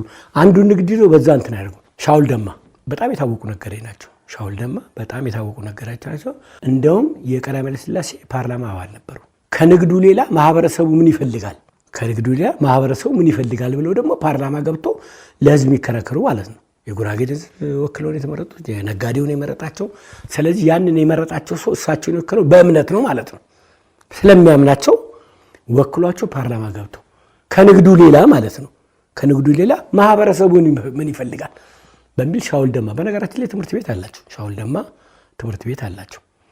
ከሰባተኛ ወደ አማኑኤል በሚወርድበት ሰዓት ያው የሰፈርም ስም ሆኗል። ሻውል ደማ የሚባለው በትምህርት ቤትም እንግዲህ እሳቸው አካባቢ እዛ ብዙ ንብረት ነበራቸው። በጣም ብዙ ቤቶች ነበራቸው እሳቸው ማለት ነው። እና ትምህርት ቤቱም በጣም የታወቀ ነው። ደርግ ወርሶት እኮ ደርግ እኮ አንድ ቀን ተነሳና መስከረም 18 ቀን ጠቅላላ አዲስ አበባ ያለውን ትምህርት ቤቶች ያለ 800 ትምህርት ቤት ነው ውርስ ያደረገው። ያው ትምህርት ቤቶቹ በኋላ እኮ አገልግሎት መስጠት ግማሾቹ እንትን ያሉ ስማቸውን ብቻ ነው የቀየረው። ስማቸውን ቀየረ አዳሪ ናቸው ምናምን ብሎ በቃ ሰዎቹን በሙሉ እኮ እንትን አደረገ። አንድም ከተቀየሩት አንዱ ሻውል ደማ ነው። እሳቸው እንግዲህ በመርካቶ በጣም የሚታወቁ ነጋዴዎች ነበሩና በጣም ብዙ ትልልቅ ነጋሽ ቢርቢሶና ሌሎችም በጣም የሚታወቁ ነጋዴዎች ነበሩና መርካቶን ቀጥ አድርገው ያዙት እነኛ ነጋዴዎች ናቸው። እነኛ ነጋዴዎች መርካቶን በደንብ አድርገው መሰረት ያስይዘውታል ማለት ይቻላል። ለዛሬው እንትን መሰረት ያስይዘው ማለት ነው። ግን ብዙዎቹ ደግሞ ለልጆቻቸው አሰርቀው ልጆቻቸው ደግሞ በዘመናዊ መንገድም እየሄዱት ናቸው ማለት ነው።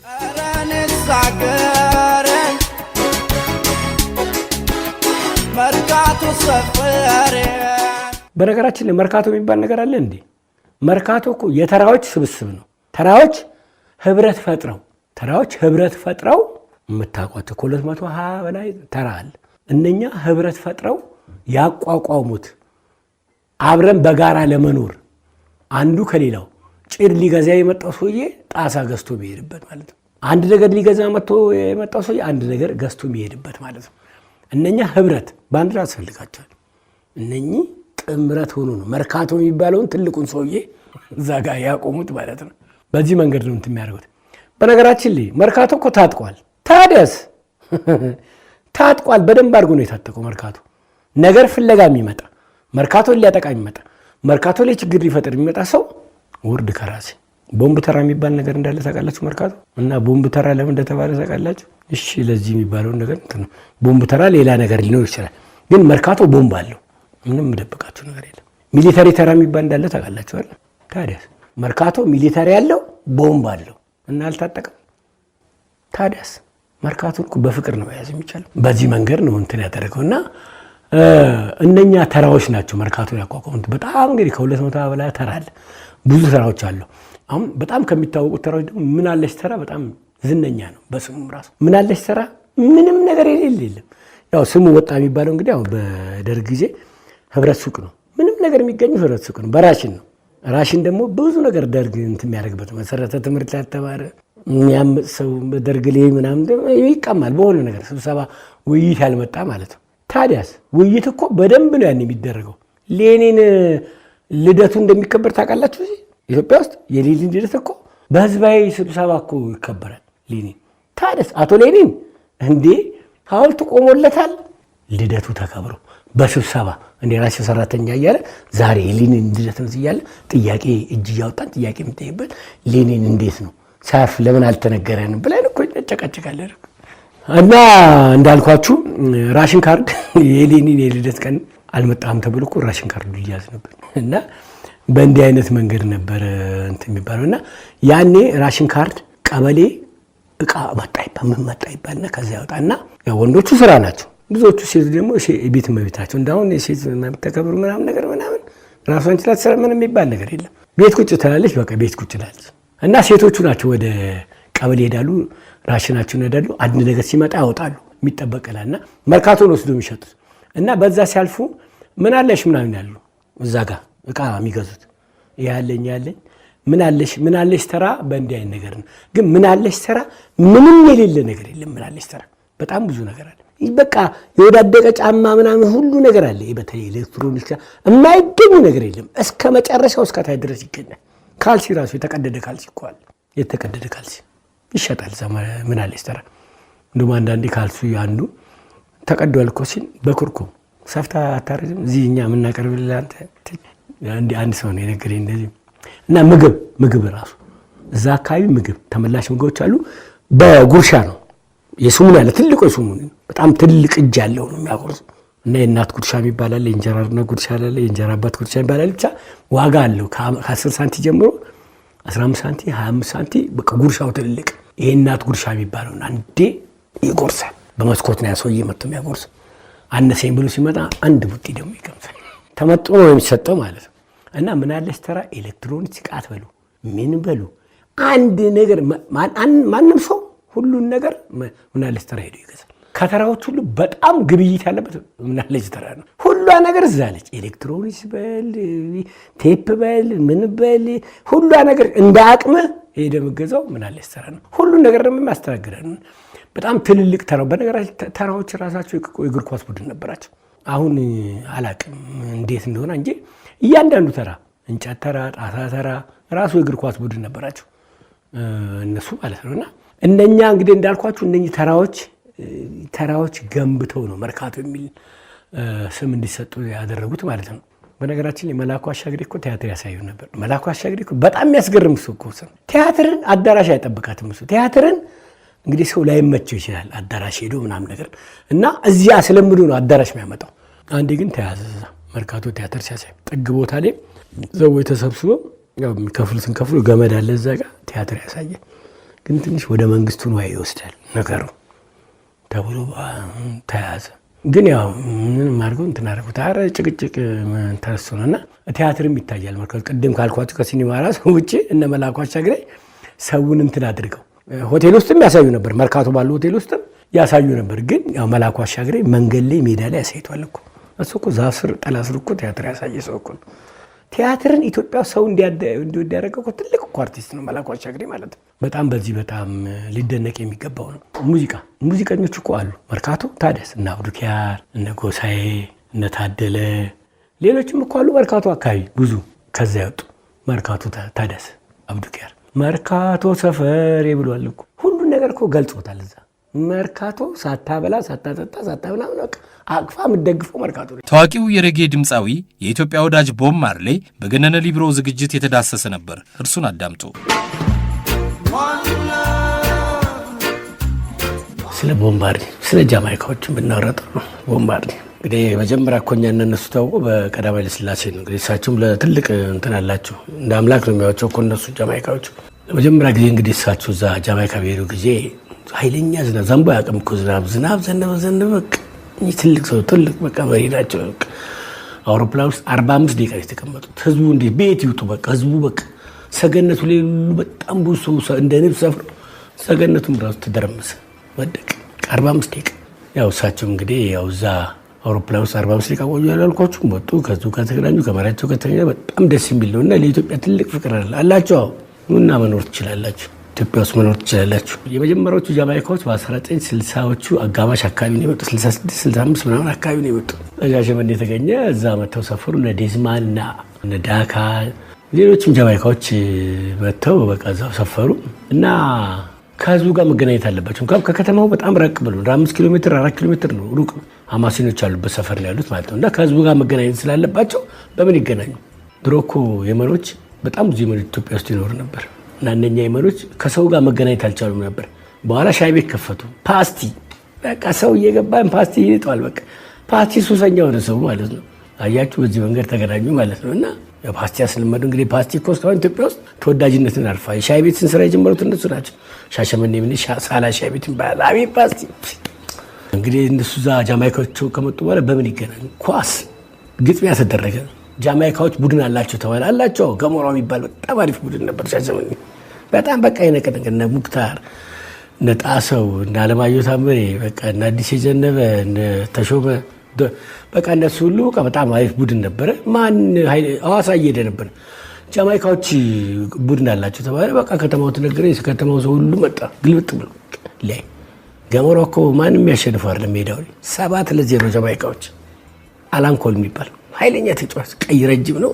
በቃ እንዲህ ባናታቸው በምናምን እያንቀረቀበ ቀይ ወሰደ ይከተዋል። 7-0 በቃ ሰው አላን በቃ ማነው ዝምቶ ረጅም ፀጉሩ በቃ ቀይ ፈረንጅ በቃ በጣም በቃ አሪፍ በቃ ህዝቡ በቃ የሀገር ውሪ በቃ ወጣቶቹ ተከትለው ህጻናቶቹ እኔም ከውሪዎቹ አንዱ ነኝ። በቃ አላን እያልን በጣም ተናደረቀ። በቃ እሱ ተከትለን እዛ አደረስነው ጃማይካ ሰፈር ማለት በቃ በጣም ጎበዝ ተጫዋች በቃ ሲያንቀረቅብ በቃ እንዲህ ያንቀርቅቦ በጣም ኃይለኛ ተጫዋች ነው አለ። በነገራችን ላይ አላን እኮ ለአየር መንገድ ይጫወታል። አሁን ቅዱስ ጊዮርጊስ ነው አይደል የመጀመሪያውን ፕሮፌሽናል ተጫዋች አስፈረመው የሚባለው በ1987 የናይጄሪያ ተጫዋች ታውቁታላችሁ አይደል? እሱን ነበር ያስፈረመው። ግን ከቅዱስ ጊዮርጊስ በፊት እኮ አየር መንገድ አላንን ቀጥሮ ሲያጫወተው ነበር። እንደውም ጊዮን ሆቴል ነበር ያሳረፉት። እዚያ የጊዮን ሆቴሉን ቡድን ያሰለጥን ነበር አላን ኮል ማለት ነው። ያው እንደዚህ አጥመዝምዞ ሁሉ ሪጎሪ ያገባል። ከኮርና ወጥቶ ሊያገባ ነበር። በጣም ኃይለኛ ተደናቂ ተጫዋች ነው የአላን ኮል ማለት ነው። እና አየር መንገድ ከነ ሰለሞን ሽፈራው የበለጠ ስላለ አሜሪካ ሀገር እንደ ሰለሞን እነ ሲራክ ምናምን አብሮ ተጫውተዋል። እና አላን አይነት በጣም ጎበዝ ተጫዋች ነበረ አላን ኮል። እና በጣም ነው የምንወደው እዛ ሻሸመኔ በቃ አላን ወደ ከተማ ወጣ ማለት የአገር ውሪ ተከትሎት ነው የሚሄደው። ሸንኮራ ትልቅ ሸንኮራ እየበላ ነው የሚሄደው። እና በቃ ህዝቡ ጋር ተቀላቀሉ። ኳስ እንትን ያደርጋል። በጣም ተወዳጁ ነው። በዚህ መሀል የሆነ ሰው መጣ ቦብ ማርሊ የሚባል ማለት ነው። ማንም ሰው ማያውቀው ማለት ነው። እኔ መይሰማ ቡድን እጫወት ነበረ። መይሰማ ተማሪ ነው 7ኛ ምናምን 6ኛ ምናምን ተማሪ መይሰማ እንትን የላቸውም በረኛ የላቸውም። እና እኔ በረኛ ነበርኩ፣ ጎበዝ በረኛ ነበርኩ። እና በረኛ ሆኜ እነሱ አስገቡኝ። ስራ መቀጠር አለበት ስለተባለ ሻሸመኔ መጋዘን አለ፣ እርሻ ሰብል መጋዘን የሚሰራበት እዛ ሰራ ነበር። ምን ሙያ ኖሮ እንዳትሉኝ በቃ ባሬላ መሸከም እና እዛ ተቀጥሬ ሰራ ነበረ። በቃ ለመይሰማ ቡድን እጫወታለሁ። የምሰራበት ቦታ ትምህርት ቤቱ የጃማይካዊ ሰፈር ትሬኒንግ የማድረግበት ቦታ በ150 ሜትር ራዲየስ ነው። ወደ ከተማ አይሄድም። በቃ እዛ ጃማይካዊ ሰፈር ነው። እና ትሬኒንግ ልሰራ ወደ አውራ ጎዳና ሜዳ ሲሄድ አውራ ጎዳና ሜዳ ማለት የአውራ ጎዳና መስሪያ ቤት ከጃማይካዎቹ ቤት ፊት ለፊት ነው። እና ኳስ ይጫወታሉ። ኳስ እየተጫወቱ ነው። እና ዴዝማ ማርቲን ይባላል በጣም የታወቀ ኳስ ተጫዋች ነው። ለገሞራው ቡድን የሚጫወተው ወደ በኋላም ማለት ነው። እና እኔ ወደ ትሬኒንግ እየሄድኩኝ ሜዳው ስለሚታይ ዴዝማንን አየሁትና ዴዚ አላን አይመጣም አልኩት። አላን የኛ አሰልጣኝ ነው። ቀድሞ ነው እዛ ኳስ የሚያንቀረቀበው ማለት ነው። እኔም ቀድሜ የሚሄደው ለዛ ነው። በቃ ሲያንቀረቅብ ደስ ይላል እሱ ማለት ነው። አላን አይመጣም እንዴ ስለው ትልቅ እንግዳ መጥቷል። በጣም ትልቅ እንግዳ አይመጣም ማለት ለምን አይመጣም? ብዙ ጊዜ እንግዳ ይመጣል። ግን ያው እኔ ትሬኒንግ ሰርቼ ተመልሼ ስመጣ ኳስ ይጫወታሉ ጃማይካዎቹ እዛ 4-4 5-5 ነው። ዳኒ ደግሞ ተጎድቶ ወጥቶ ቁጭ ብሏል። እንግዳ የሚባለውን ሰው እያየሁትና ናገባ ተጫወታሉ። 4-4 ይጫወታሉ። አይኔ ደክሞኛል በቃ ዳኛ ሆናሉኝ። በቃ ዳኛ ሆኜ በቃ የዛን ቀን ቦብ ማርሊ የተባሉን ሰው እያየሁት ማለት ነው። እና በቃ አብዶኛ ነው በቃ እንዲህ አብዶ እየሰራ በቃ ይጣፈጣል ነው በቃ ይጥሎታል። አንድ 10 ሪጎሬ ሰጥቻለሁ፣ ለእሱ 1-2 ሪጎሬ ሰጥቻለሁ። ፊር አድርጌ ምታ እንግዳ ስለሆነ ነው በቃ ቦብ ማርሊ ምንድን ነው ብዬ ስጠይቃቸው የታወቀ ዘፋኝ ነው ባለ እንዲህ ያው ተወላላሽ ነጋዴ ነው የሚይዘው ዝም ብሎ ማለት ነው። ይሄ ነው እንግዳ ተብሎ በቃ አላን በጣም የጠላው ሰውየውን ልበለው ቦብ ማርሊ አላንን ያዘብን በቃ እንዳይወጣ እንዳይገባ በቃ እንዳናገኝ ሆነ። እኛ ደግሞ አላንን ካገኘን ምን ዋጋ ያለው ኳስ ሲያንቀረቅር በዚህ በቤት ውስጥ ገብቶ ምናምን በቃ ድስት ሁሉ ሳይነካ ምናምን በዛ በኩል ይወጣ እንዲህ ያንቀረቀረ በቃ ተቀጨ ምናምን ማለት እና በጣም የሚገርመኝ ነገር አሌሉ ገበያ አለኝ። አሌሉ ገበያ ማለት በደቡብ የታወቀ በጣም ትልቅ ሰፊ ነው። በቃ ያው ሻሸመኔ የአራት ክፍለ ሀገር መገናኛ በቃ ሁሉ ገበያው በጣም ያንን ገበያ ሊያሳዩት ሄደዋል። እኛ ደግሞ እዛ እየሄድን ነበር እና አላን ሲያንቀረቅብ በቃ ኳስ በሰርዴ ወይ ገበያተኛው ሰው በሙሉ በቃ እንዲህ ከበበው። ይሄ ራሱ ያልኳቸው ቦብ ማርሊ ተንጠራርቶ ያድብር በደደው በቃ አላን በጣም ያናቱት ማንም ማነው እሱን እኮ ዞር ብሎ ቢያዩ የለም ቦብ ማርሊ ማለት ነው። እና እሑድ ቀን ጌም ተደርጎ ነበረ እነሱ ሰፈር። ያው እኛም ጌሙ ላይ ተሳታፊ ነበርን የሲ ቡድን ማለት ነው። እና ከዛ ተያይዘው ወደ እንትን ሄዱ ወደ ከተማ ጨዋታው እንዳለቀ እኛም አብረን ተያይዘን ወደ ከተማ የመጣ ነው። እና ምስራቅ ፀሐይ ሆቴል የሚባል አለ እና እዛ ሆቴል ውስጥ ትልቅ ድግስ ተደግሶ የፖሊስ ሰራዊት ባንድ መጥቶ ነበር ከአዲስ አበባ በጣም ታዋቂ ዘፋኞች መጥቶ ነበር። እና እዛ ገብቶ ነበር። ይሄ ሰው እኮ ሊዘፍን ነው እኮ ጉዱን ታያላችሁ። ሊዘፍን ገባ በቃ መድረክ ላይ በቃ በጣም ትልቅ እንትን ነው። እና ወረድ አሉት ልዘፍን ነው አንተ በቃ ማን ያውቀዋል? እኛ እኮ ጀምስ ብራውን ኤልቪስ ፕሬስሊ ምናምን ነው እንጂ ያን የምናውቀው ማንም ያውቀው የለም። ገብቶ ዝልል ስትል እዛ ደግሞ በጣም የሚገርም ነገር ነው። ሰው ታየ ተሰማ የሚባል ዘፋኝ አለ ፖሊስ ኦሆ ያበቦሌ እዛ አካባቢ የነበሩት በቃ ኦሮሞቹ ወጥተው በቃ እዚህ ይጨፍራሉ። እና ትዝ የሚለኝ እሱ ወጥቶ ይጨፍር ነበር። ጃማይካዎቹ በዚህ በታየ ተሰማ የአበበ ወሌ በሚለው ዘፈን ምናልባት ሬጌ አድናቂዎች የአበበ ወሌ መጀመሪያ እሱ የጨፈረው ወጥቶ ቦብ ማርሊ በዛ ሰፈር ቦብ ማርሊ ብቻ ነው ሁሉም ጃማይካዎች ማለት ነው። እና ሊዘፍን ብሎ በቃ ሰው የታየ ተሰማ ነው የሚፈልገው። እዛ ሻሸመኔ ደግሞ ሶዶ ሰፈር ይባላል። ጉራጌዎቹ በቃ አልጋው ባዳሱ ነው የሚፈልጉት። አለም በሬ ነኝ በጭንቅላቱ ይተቅ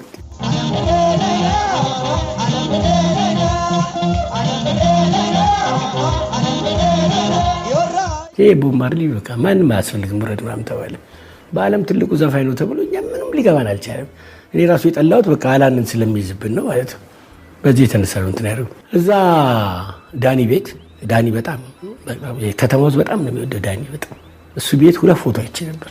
አንደኛው ፎቶ ከአንድ ገበሬ ጋር የተነሳው ነው ቦብ ማርሊ እና ፎቶ ልክ ቀጭ ሲያደርግ ሰውየው ፊቱ እንደዚህ ሸፍኗል። ከዚህ ሰውዬ ጋር ነሳለ ያቃሱን አይቻልም። ሁለተኛው ቦብ ማርሊ ከኳስ ተጫዋቾች ጋር የተነሳ ነው። እነዚህ ልጆች የመልካ ወዲያ ልጆች ናቸው። ስመጥሩ አማስ የሚባል ድሮ ጃንሆይ እዛም ተዋስፈሯቸዋል ከኤርትራ ማለት ነው። የአንድነት ደጋፊዎች ተብሎ እዛ ትንሽ ችግር ስለተፈጠረባቸው እዛ አስፍሯቸዋል። እነሱ የመልካ ወዲያ ልጆች ወደ ከተማ ለጨዋታ ሲመጡ ፎቶ ከነሱ ጋር ተነስቷል። ፎቶግራፉ በጣም ቢያስቀው ነገር እንትን የለውም ማለት ልክ ፎቶ ቀጭ ሲደረግ ሮጠዋል ልጆቹ ተነስተው ሮጣል። ምንም በቃ ቦብ ማርሊ ጋር ቁስ የለም በቃ እየሮጡ ነው የሚታየው። ምንድነው ብዬ ጠይቄው ነበር ዳይ ለምንድነው እንደዚህ ሆነ ብዬ ፎቶ ሊነሱ ሲል አማዞን መጣ አማዞን ቀይ ተረሱ በጣም አማዞን በጣም ከባድ ሰው ከባድ ሲያሰብን ሲጠይቁ አማዞን ብላቸው ስሙ ራሱ በጣም ያስፈራል። አንድ ሰውዬ በጣም ጉልበተኛ አጭራውን ትንሽ ሰውነቱ ገዝቷል እንጂ አንድ ሰውዬ በሩ ላይ ሸና ተብሎ እጁን በቆንጨራ ቆርጦታል። በጣም ያስፈራ። ከ6 ወታደሮች ጋር ተደባደው ወንዝ ውስጥ ለወጥ ገዛ ተነስቶ ወታደሮችን በሙሉ ጥላርጉ። አማዞን ከባድ ሰው በጣም ይፈራ። እንደውም እኔ ከአንድ ጓደኛዬ ጋር ጃማይካ ሰፈር ሄደ በቃ አባሩን ቆንጨራ እኮ ነው የወረወረብን። በሁለታችን መሀል ያለፈ ቆንጨራ ምንም ሳናረግ ግን ብስክሌት ልሰርቅ ሄደ። እውነቱን ለመናገር እዛ ጃማይካዎቹ ብስክሌት ከውጭ ይመጣላቸዋል እና ህፃናቶችን ልጁን ገፍትረን ከብስክሌቱ ላይ ወርደ ይዘን ስሮጥ ነው ያባረ ያገኘም ማለት ነው። ጓደኛዬ ቦስት ይባላል። ብስክሌት ያን ልሰርቅ ሄድ ከጃማይካዎቹ ሰፈር አማዞን የወረወረብን። አማዞን እንደዚህ በጣም ከባድ ሰው ነው እና ያን ፎቶ ያየሁት አማዞን መጣ ብለው ልጆቹ ሩጫ ሲሮጡ በቃ ባዶ ቦብ ማርሊ እንትን ያደረገው ማለት ነው። እዛ ደግሞ እኮ እነሱ ሩጫ በጣም ጎበዝ ናቸው። ኃይለኛ ሩጫ ትምህርት ቤት ነው። አንድ ጃማይካ እኮ ሴት ቀድማኝ እኮ በቃ እንዴት ያናድዳል። 7 ጊዜ ሮጠን 100 ሜትር ቀደመች። በ7ኛው ጠልፌ ጣልኩ። በቃ ተናድጄ ስሙኒ ነው ያስያዝነው። ለእሷ 15 ሳንቲም ይሰጧታል። ጀስሚን ጀስፎን ትባላለች። የታወቀች ሯጭ አንሜሪ ቦት ጀስሚን ጀስፎ የትምህርት ቤቱ የአውራጃ የሻ ክፍለ ሀገር በጣም ኃይለኛ ሯጮች ናቸው። በዓለም ላይ አይታችሁ የለም ጃማይካ ባጭር ርቀት ኢትዮጵያ በረጅም ርቀት የሚባለው 3000 ሜትር እንደረባቸዋለን። 100 ሜትር ግን አንችላቸው። ከልጅነት አብረን አድገን በአንድ ትምህርት ቤት በአንድ አሰልጣኝ በአንድ አመጋገብ በአንድ አየር ቤት ይቀድሙናል። የከታች ወርደን ብንሰራ ምናምን ቢባል ጉሸት እንጃ አይቼዋለሁ። ሻሸመኔ አብረን አድገን እነሱ ናቸው በተፈጥሮ የሚበልጡ ማለት ነው። አዲስ አበባ መጥቶ ነበር። እዛ ጊዮን ሆቴልም ትንሽ አላዘፈኑትም በቃ ስለማያውቁት ማለት ነው።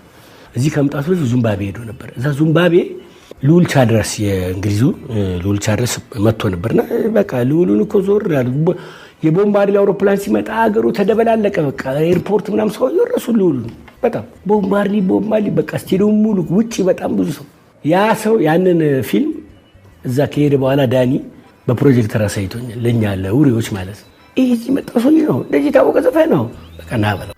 አዲስ አበባ መጥቶ በነበረ ሰዓት አዲስ አበባ ስቴዲየም ነበር ይዘፍናል የተባለው።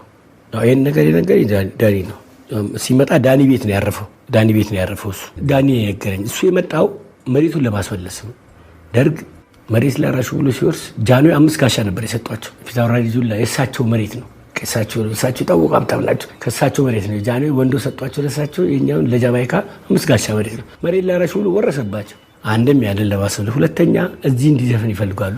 እዚህ ኢትዮጵያ ውስጥ ስቴዲየም ገብቶ እንዲዘፍን ስላቢዩቱ ትጭሱ ስላቢዩቱ ምናምን አልዘፍዘ ንጉሱ ነው ዘፍነዋል። እንደሱ ከሆነ አንፈልግም ያው ደርግ እንትን አለው እና በቃ መዝፈን የለብም አለው። ኢሲ አዳራሽ ግን ዘፍኗል። ኢሲ አዳራሽ ዘፍኗል። ኤክሶደስ የሚሉት ዘፈን ዘፍነው ተቀባዮቹ እነ ዴዝማን አላን እንደተቆጣቸው በደንብ ያልተቀበላችሁኝ ብለው ስንት ሰው እንደገባ ታውቃላችሁ? 50 ሰው ለቦብ ማርሊ ዘፈን 50 ሰው ከ50 ራሱ ሲጀምር 30 ሰው ተለወጡ። ዝልል ምናምን ትጭ ማን ያውቃል እንዲህ አይነት ዘፈን አሁን ሬጌ ምናምን ብለው እንትን የሚያደርጉት ጥሩ እኮ ማንም ሰው የሚያውቅ የለም። የቀሩት እዛ ኢሲኤ ምናምን የሚሰሩ ሰዎች ናቸው። የውጭ ሀገር ዜጎች ያውቁታል። እኛ ጋር የህፃናት ዘፈን ቢሆን እኮ ሰው ብዙ ይገባል። ስለ ሰው ልቆ ምንድን ነው የሚለው ሰው ወይ ጥላውን ምናምን ነው አዳራሽ የሚያጨበጭበው። በቃ ያው ሰው እንትን አድርግና በጣም አዝነዋል በዚህ እና ስቴዲየም አልዘፍንም ብሎ ነበርና እና ዴዝማን ናቸው የተቀበሉት። ያው ዴዝማን ቅድም ያልኳችሁ የኢትዮጵያ 100 ሜትር ሪከርድ የሰበረ ነው። 1973 ዓመተ ምህረት የኢትዮጵያ ገበሬዎች ውድድር ሲካሄድ የሻሸመኔ ገበሬዎቹን ወክሎ ሄዱ። እነሱ ገበሬ ማህበር ናቸው። እዛ አዋሾ ቀበሌ ይባላል። ከነሱ ከፍሎ ጩሉሌት የሚባል ቀበሌ አለ። ሀማሴኖች አሉ ማለት ነው። እነሱም ያው ገበሬ ማህበር እንዳሉት እና የሻሸመኔ ገበሬ ነው ወክሎ የሸዋ ገበሬ ነው ወክሎ በኢትዮጵያ የገበሬዎች ውድድር ላይ እንዴት ርቋቸው እንደሄደ 100 ሜትር ሪከርድ ቅንጭብ አድርጎ ሰበረ። ገብረ እግዚአብሔር ነበር አየር ኃይሉ ያዘው።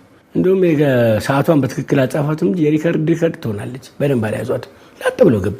እኛ እኮ ያኔ ይሩጡ ብለን ነበር። መንግስት አልፈልገ እነ ጃማይካዎች በኋላ ሮጡ አሸንፈው ኦሎምፒክ ላይ ጃንሆይ ፎቶ ቢያሳዩ አለቀ ነገሩ። ኢትዮጵያ ወክለው ማለት ነው። እና በዚህ የተነሳ ለኢትዮጵያ እንዳይሮጡ ተደርጎ ነበር። ጃማይካዎቹ በምትሮጡ ኦሎምፒክ ላይ የጃማይካና በቃ እንደዚህ አይነት ነገር ነበር። የኢትዮጵያ ጃማይካ ተብሎ በ10 ሺህ ሜትር አለኛ 100 ሜትር እኮ አንችልም። ስለዚህ ጃማይካዎቹ መወከል ይችሉ ነበርና ዴዝማን በጣም በ100 ሜትር አንደኛ ነው። ደግሞ ሻሸመኔ ገሞራው ቡድን ጫወት ነበር። ሳንድ በቆደ ጠፍ አድርጎ ከሮጠ ነው። አንዴ ረብሻ ተነሳና በቃ ተተኮሰ። እነሱም እንትኖቹ ወታደሮቹ አብዮት ጠባቂዎቹ ደህንነቱ ይጠሏቸዋል። የጃንሆይ ደጋፊ ስለሆኑ አንዴ እንደውም የጃንሆይ ፎቶ ሰቅለው አውርድ ስላላወርድም አባቴ ናቸው ብሏል። ቺካ ነው እንደዚህ ያለው። ቺካ ነው ዳካ ነው ያለው። ቸኮ ሁለት አንዱ ብለዋል የተባሉ እና ረብሻ ተነስቶ ተኩሶ በቃ ሲሮጥ በቃ ዴዝማን ሊገሉ ነው ምናምን ተብሎ ሮጦ ጠላ ቤት ገብቶ ሴትዮዋ ሲያዩት በቃ ጭራቅ ነው ይመስላቸው። ጸጉሩ ቁጥርጥር ቆምጣ አድርጎ ጥቁር ምናምን በዋ ቢረጩት ምንም የለ። የአፓና ስፖርት መጽሐፍ ጽፍ ያለው ቁጥር 1 ቁጥር 3 አሁን ይወጣል። ቁጥር 2 ላይ ይህን ታሪክ ታገኙታላችሁ። ስለ ዴዝማን እንዴት አምልጦ እንደገባና ብዙ የደረሰባቸውን ችግር ማለት ነው። እና ዴዝማን ማለት እንግዲህ ይሄ ነው። እንግዲህ የገበሬ ማህበር ቡድን ነበራቸው። ተገዝቶ ታርዶ አሬ በጋራጁ እኮ ስጋውን በሙሉ ጥሎት ዝም ብሎ የማይሆን ነገር ነው ያመጣው። ለካለ ከሚጣለውን ነገር የሚፈልጉት እነሱ የሾሆና ጭንቅላት፣ አንጀት ምናምን ነገር እንደዛ ከዛ ሲመጡ ሲታይ በቃ እኛ የምፈልገው ብዙ ጋር አለ። እሱን አይፈልጉትም። ለካን ነው የሚፈልጉት። በነገራችን እኔም ራሴ እኮ አውቃለሁ። ሻሸመኔ ሾሆና ምናምን ነው የሚፈልጉት። ስጋ አይገዙ። አንዴ እንደውም ቺካ የሚባለው በትልቅ ቦርሳ ሾሆናም ተሸክሞ ቺሽን የያዘው ተብሎ አብዮት ጥበቃዎች በቃ እጅ ወደ ላይ ምናምን በቃ መተረየስ ነው ሲፋታ ሾሆና እንትን ትልቁ ረጅም አውጥቶ ነው ውሻ ታንኪ ምናምን ብሎ በገነነ መኩሪያ ሊብሮ የቀብር ስነ ስርዓት ጊዜ መጋቢ ሐዲስ እሸቱ አለማየሁ ስለ እርሱ ይህንን ብለው ነበር። ገነነ በጣም ጎበዝ ሰው ነው። ዛሬ በጨርቅ ጠቅልለን በሳጥን አሽገን ወደ መቃብር የምንሸኘው አንድ ተራ ስጋና ደም አይደለም። መረጃን፣ ባህልን፣ ትውፊትን፣ እውቀትን ነው አሽገን እየቀበርን ያል ብዬ ማምነው። ቢያወራ የማይጠገን የአፓና ስፖርት ይባል መጽሐፍ ነበረው። እኔ ግሩም ዘነበ ሲተርከው ሰምቼ ፈልጌ መጽሐፉን አስነበብኩ። የኳስ አይመስልም። እንደ አንድ ደራሲ ነው። የስፖርት ሰው ነው። የታሪክ ሰው ነው። 6 ኪሎ ብላችሁ ቢደውሉና ስለ 6 ኪሎ መረጃ መስጠት ገነነ ምንም ብትሉ ስለምንም ማውራት ይችላል። ይሄ ነው ጋዜጠኛ የሚባለው ይሄ ነው። ለዚህ ነበር ሸብረ ብሎ መቅበር የሚገባው። ግን ኢትዮጵያ ውስጥ አሁን የገባኝ ነገር የእውቀት ገበያው እንደ ጤፍ ወረክስ አደጋ ላይ ነው ማለት ነው። የገባኝ ገነነን ያህል ሰው በዚህ መልክ በመቀበል በጣም ነው የማዝነው። ድብልቅልቅ ብሎ ይሆናል ብለን ሐሳብ ነበረ። እኔ ዛሬ ትልቅ ፕሮግራምን ሰርዤ የመጣሁት መረጃ ሲቀበር፣ እውቀት ሲቀበር፣ ባህል ትውፊት ሲቀበር እቤት ያልቀመጥን ብዬ ነው እንጂ ብዙ እዛ አልመጣም። ምክንያቱም ለሞተው ሁሉ አልመጣም። ምክንያቱም አንዳንዱ መሞት ያለበት አለ። አንዳንድ ደግሞ የእድሜ ቁብ ቢኖር ትንሽ ቢቆዩልን የምንላቸው ሰዎች አሉ። አንዳንድ ደግሞ ምነው ዘገይ የምንላቸው ሰዎች አሉ። ለጽዳት ዘመቻ ቢደረግ ብለን በልባችን ያመለከትንባቸው ሰዎች አሉ። እንዴት ረዘመ ብለን አይነቶቹ ደግሞ እንደው ነብይ መኮንን አንድ ጊዜ እንዳለው የእድሜ ቁብ ቢኖር ደግሞ ቁብ የምንጥልላቸው እንደው አንዳንድ 15 ቀን እንኳን አዋተን ትንሽ ብንቀጥል ትንሽ ቢጽፍ የምንለው ሰው ነው። በጣም የምወደው የማከብረው ሰው ነው። 2 ጊዜ ወይ 3 ጊዜ ነው የማግኘት እድል የነበረኝ። ግን ባገኛችሁት ቁጥር ቁም ነገር ነው የሚያወራው ገነነ እና እግዚአብሔር ነፍሱን ይማርልን። የሚዲያ ሰዎች ታሪኩን በደንብ አድርጋችሁ ተተርኩልናላችሁ ብለን እናምናለን። ገነነ መኩሪያ ጥር 14 ቀን 2016 ዓ.ም ነበር ከዚህ ዓለም በሞት የተለየው። የዛሬን አበቃን። ሳምንት በሌላ ዝግጅት ያገናኘን። አብራችሁን ስለቆያችሁ እናመሰግናለን። ሌሊቱ ሰላማዊና የተባረከ ይሁንላችሁ። ኢትዮጵያ ለዘላለም ትኖር። ስም አይቀበርም። በምድር ላይ በተመላለሱባቸው ዘመናት ለአገር ለወገን የላቀ ሥራ ያበረከቱ በአጸደ ሥጋ የተለዩን ስመጥር ሰዎች የሚታወሱበት ዝግጅት ስም አይቀበርም። ሕያው ስማቸው ከነግብራቸው ይወደሳል። ዘወትር ሮብ ከምሽቱ 3 እስከ 5 ሰዓት በእናንተው ሬዲዮ በሸገር ኤፍኤም 102.1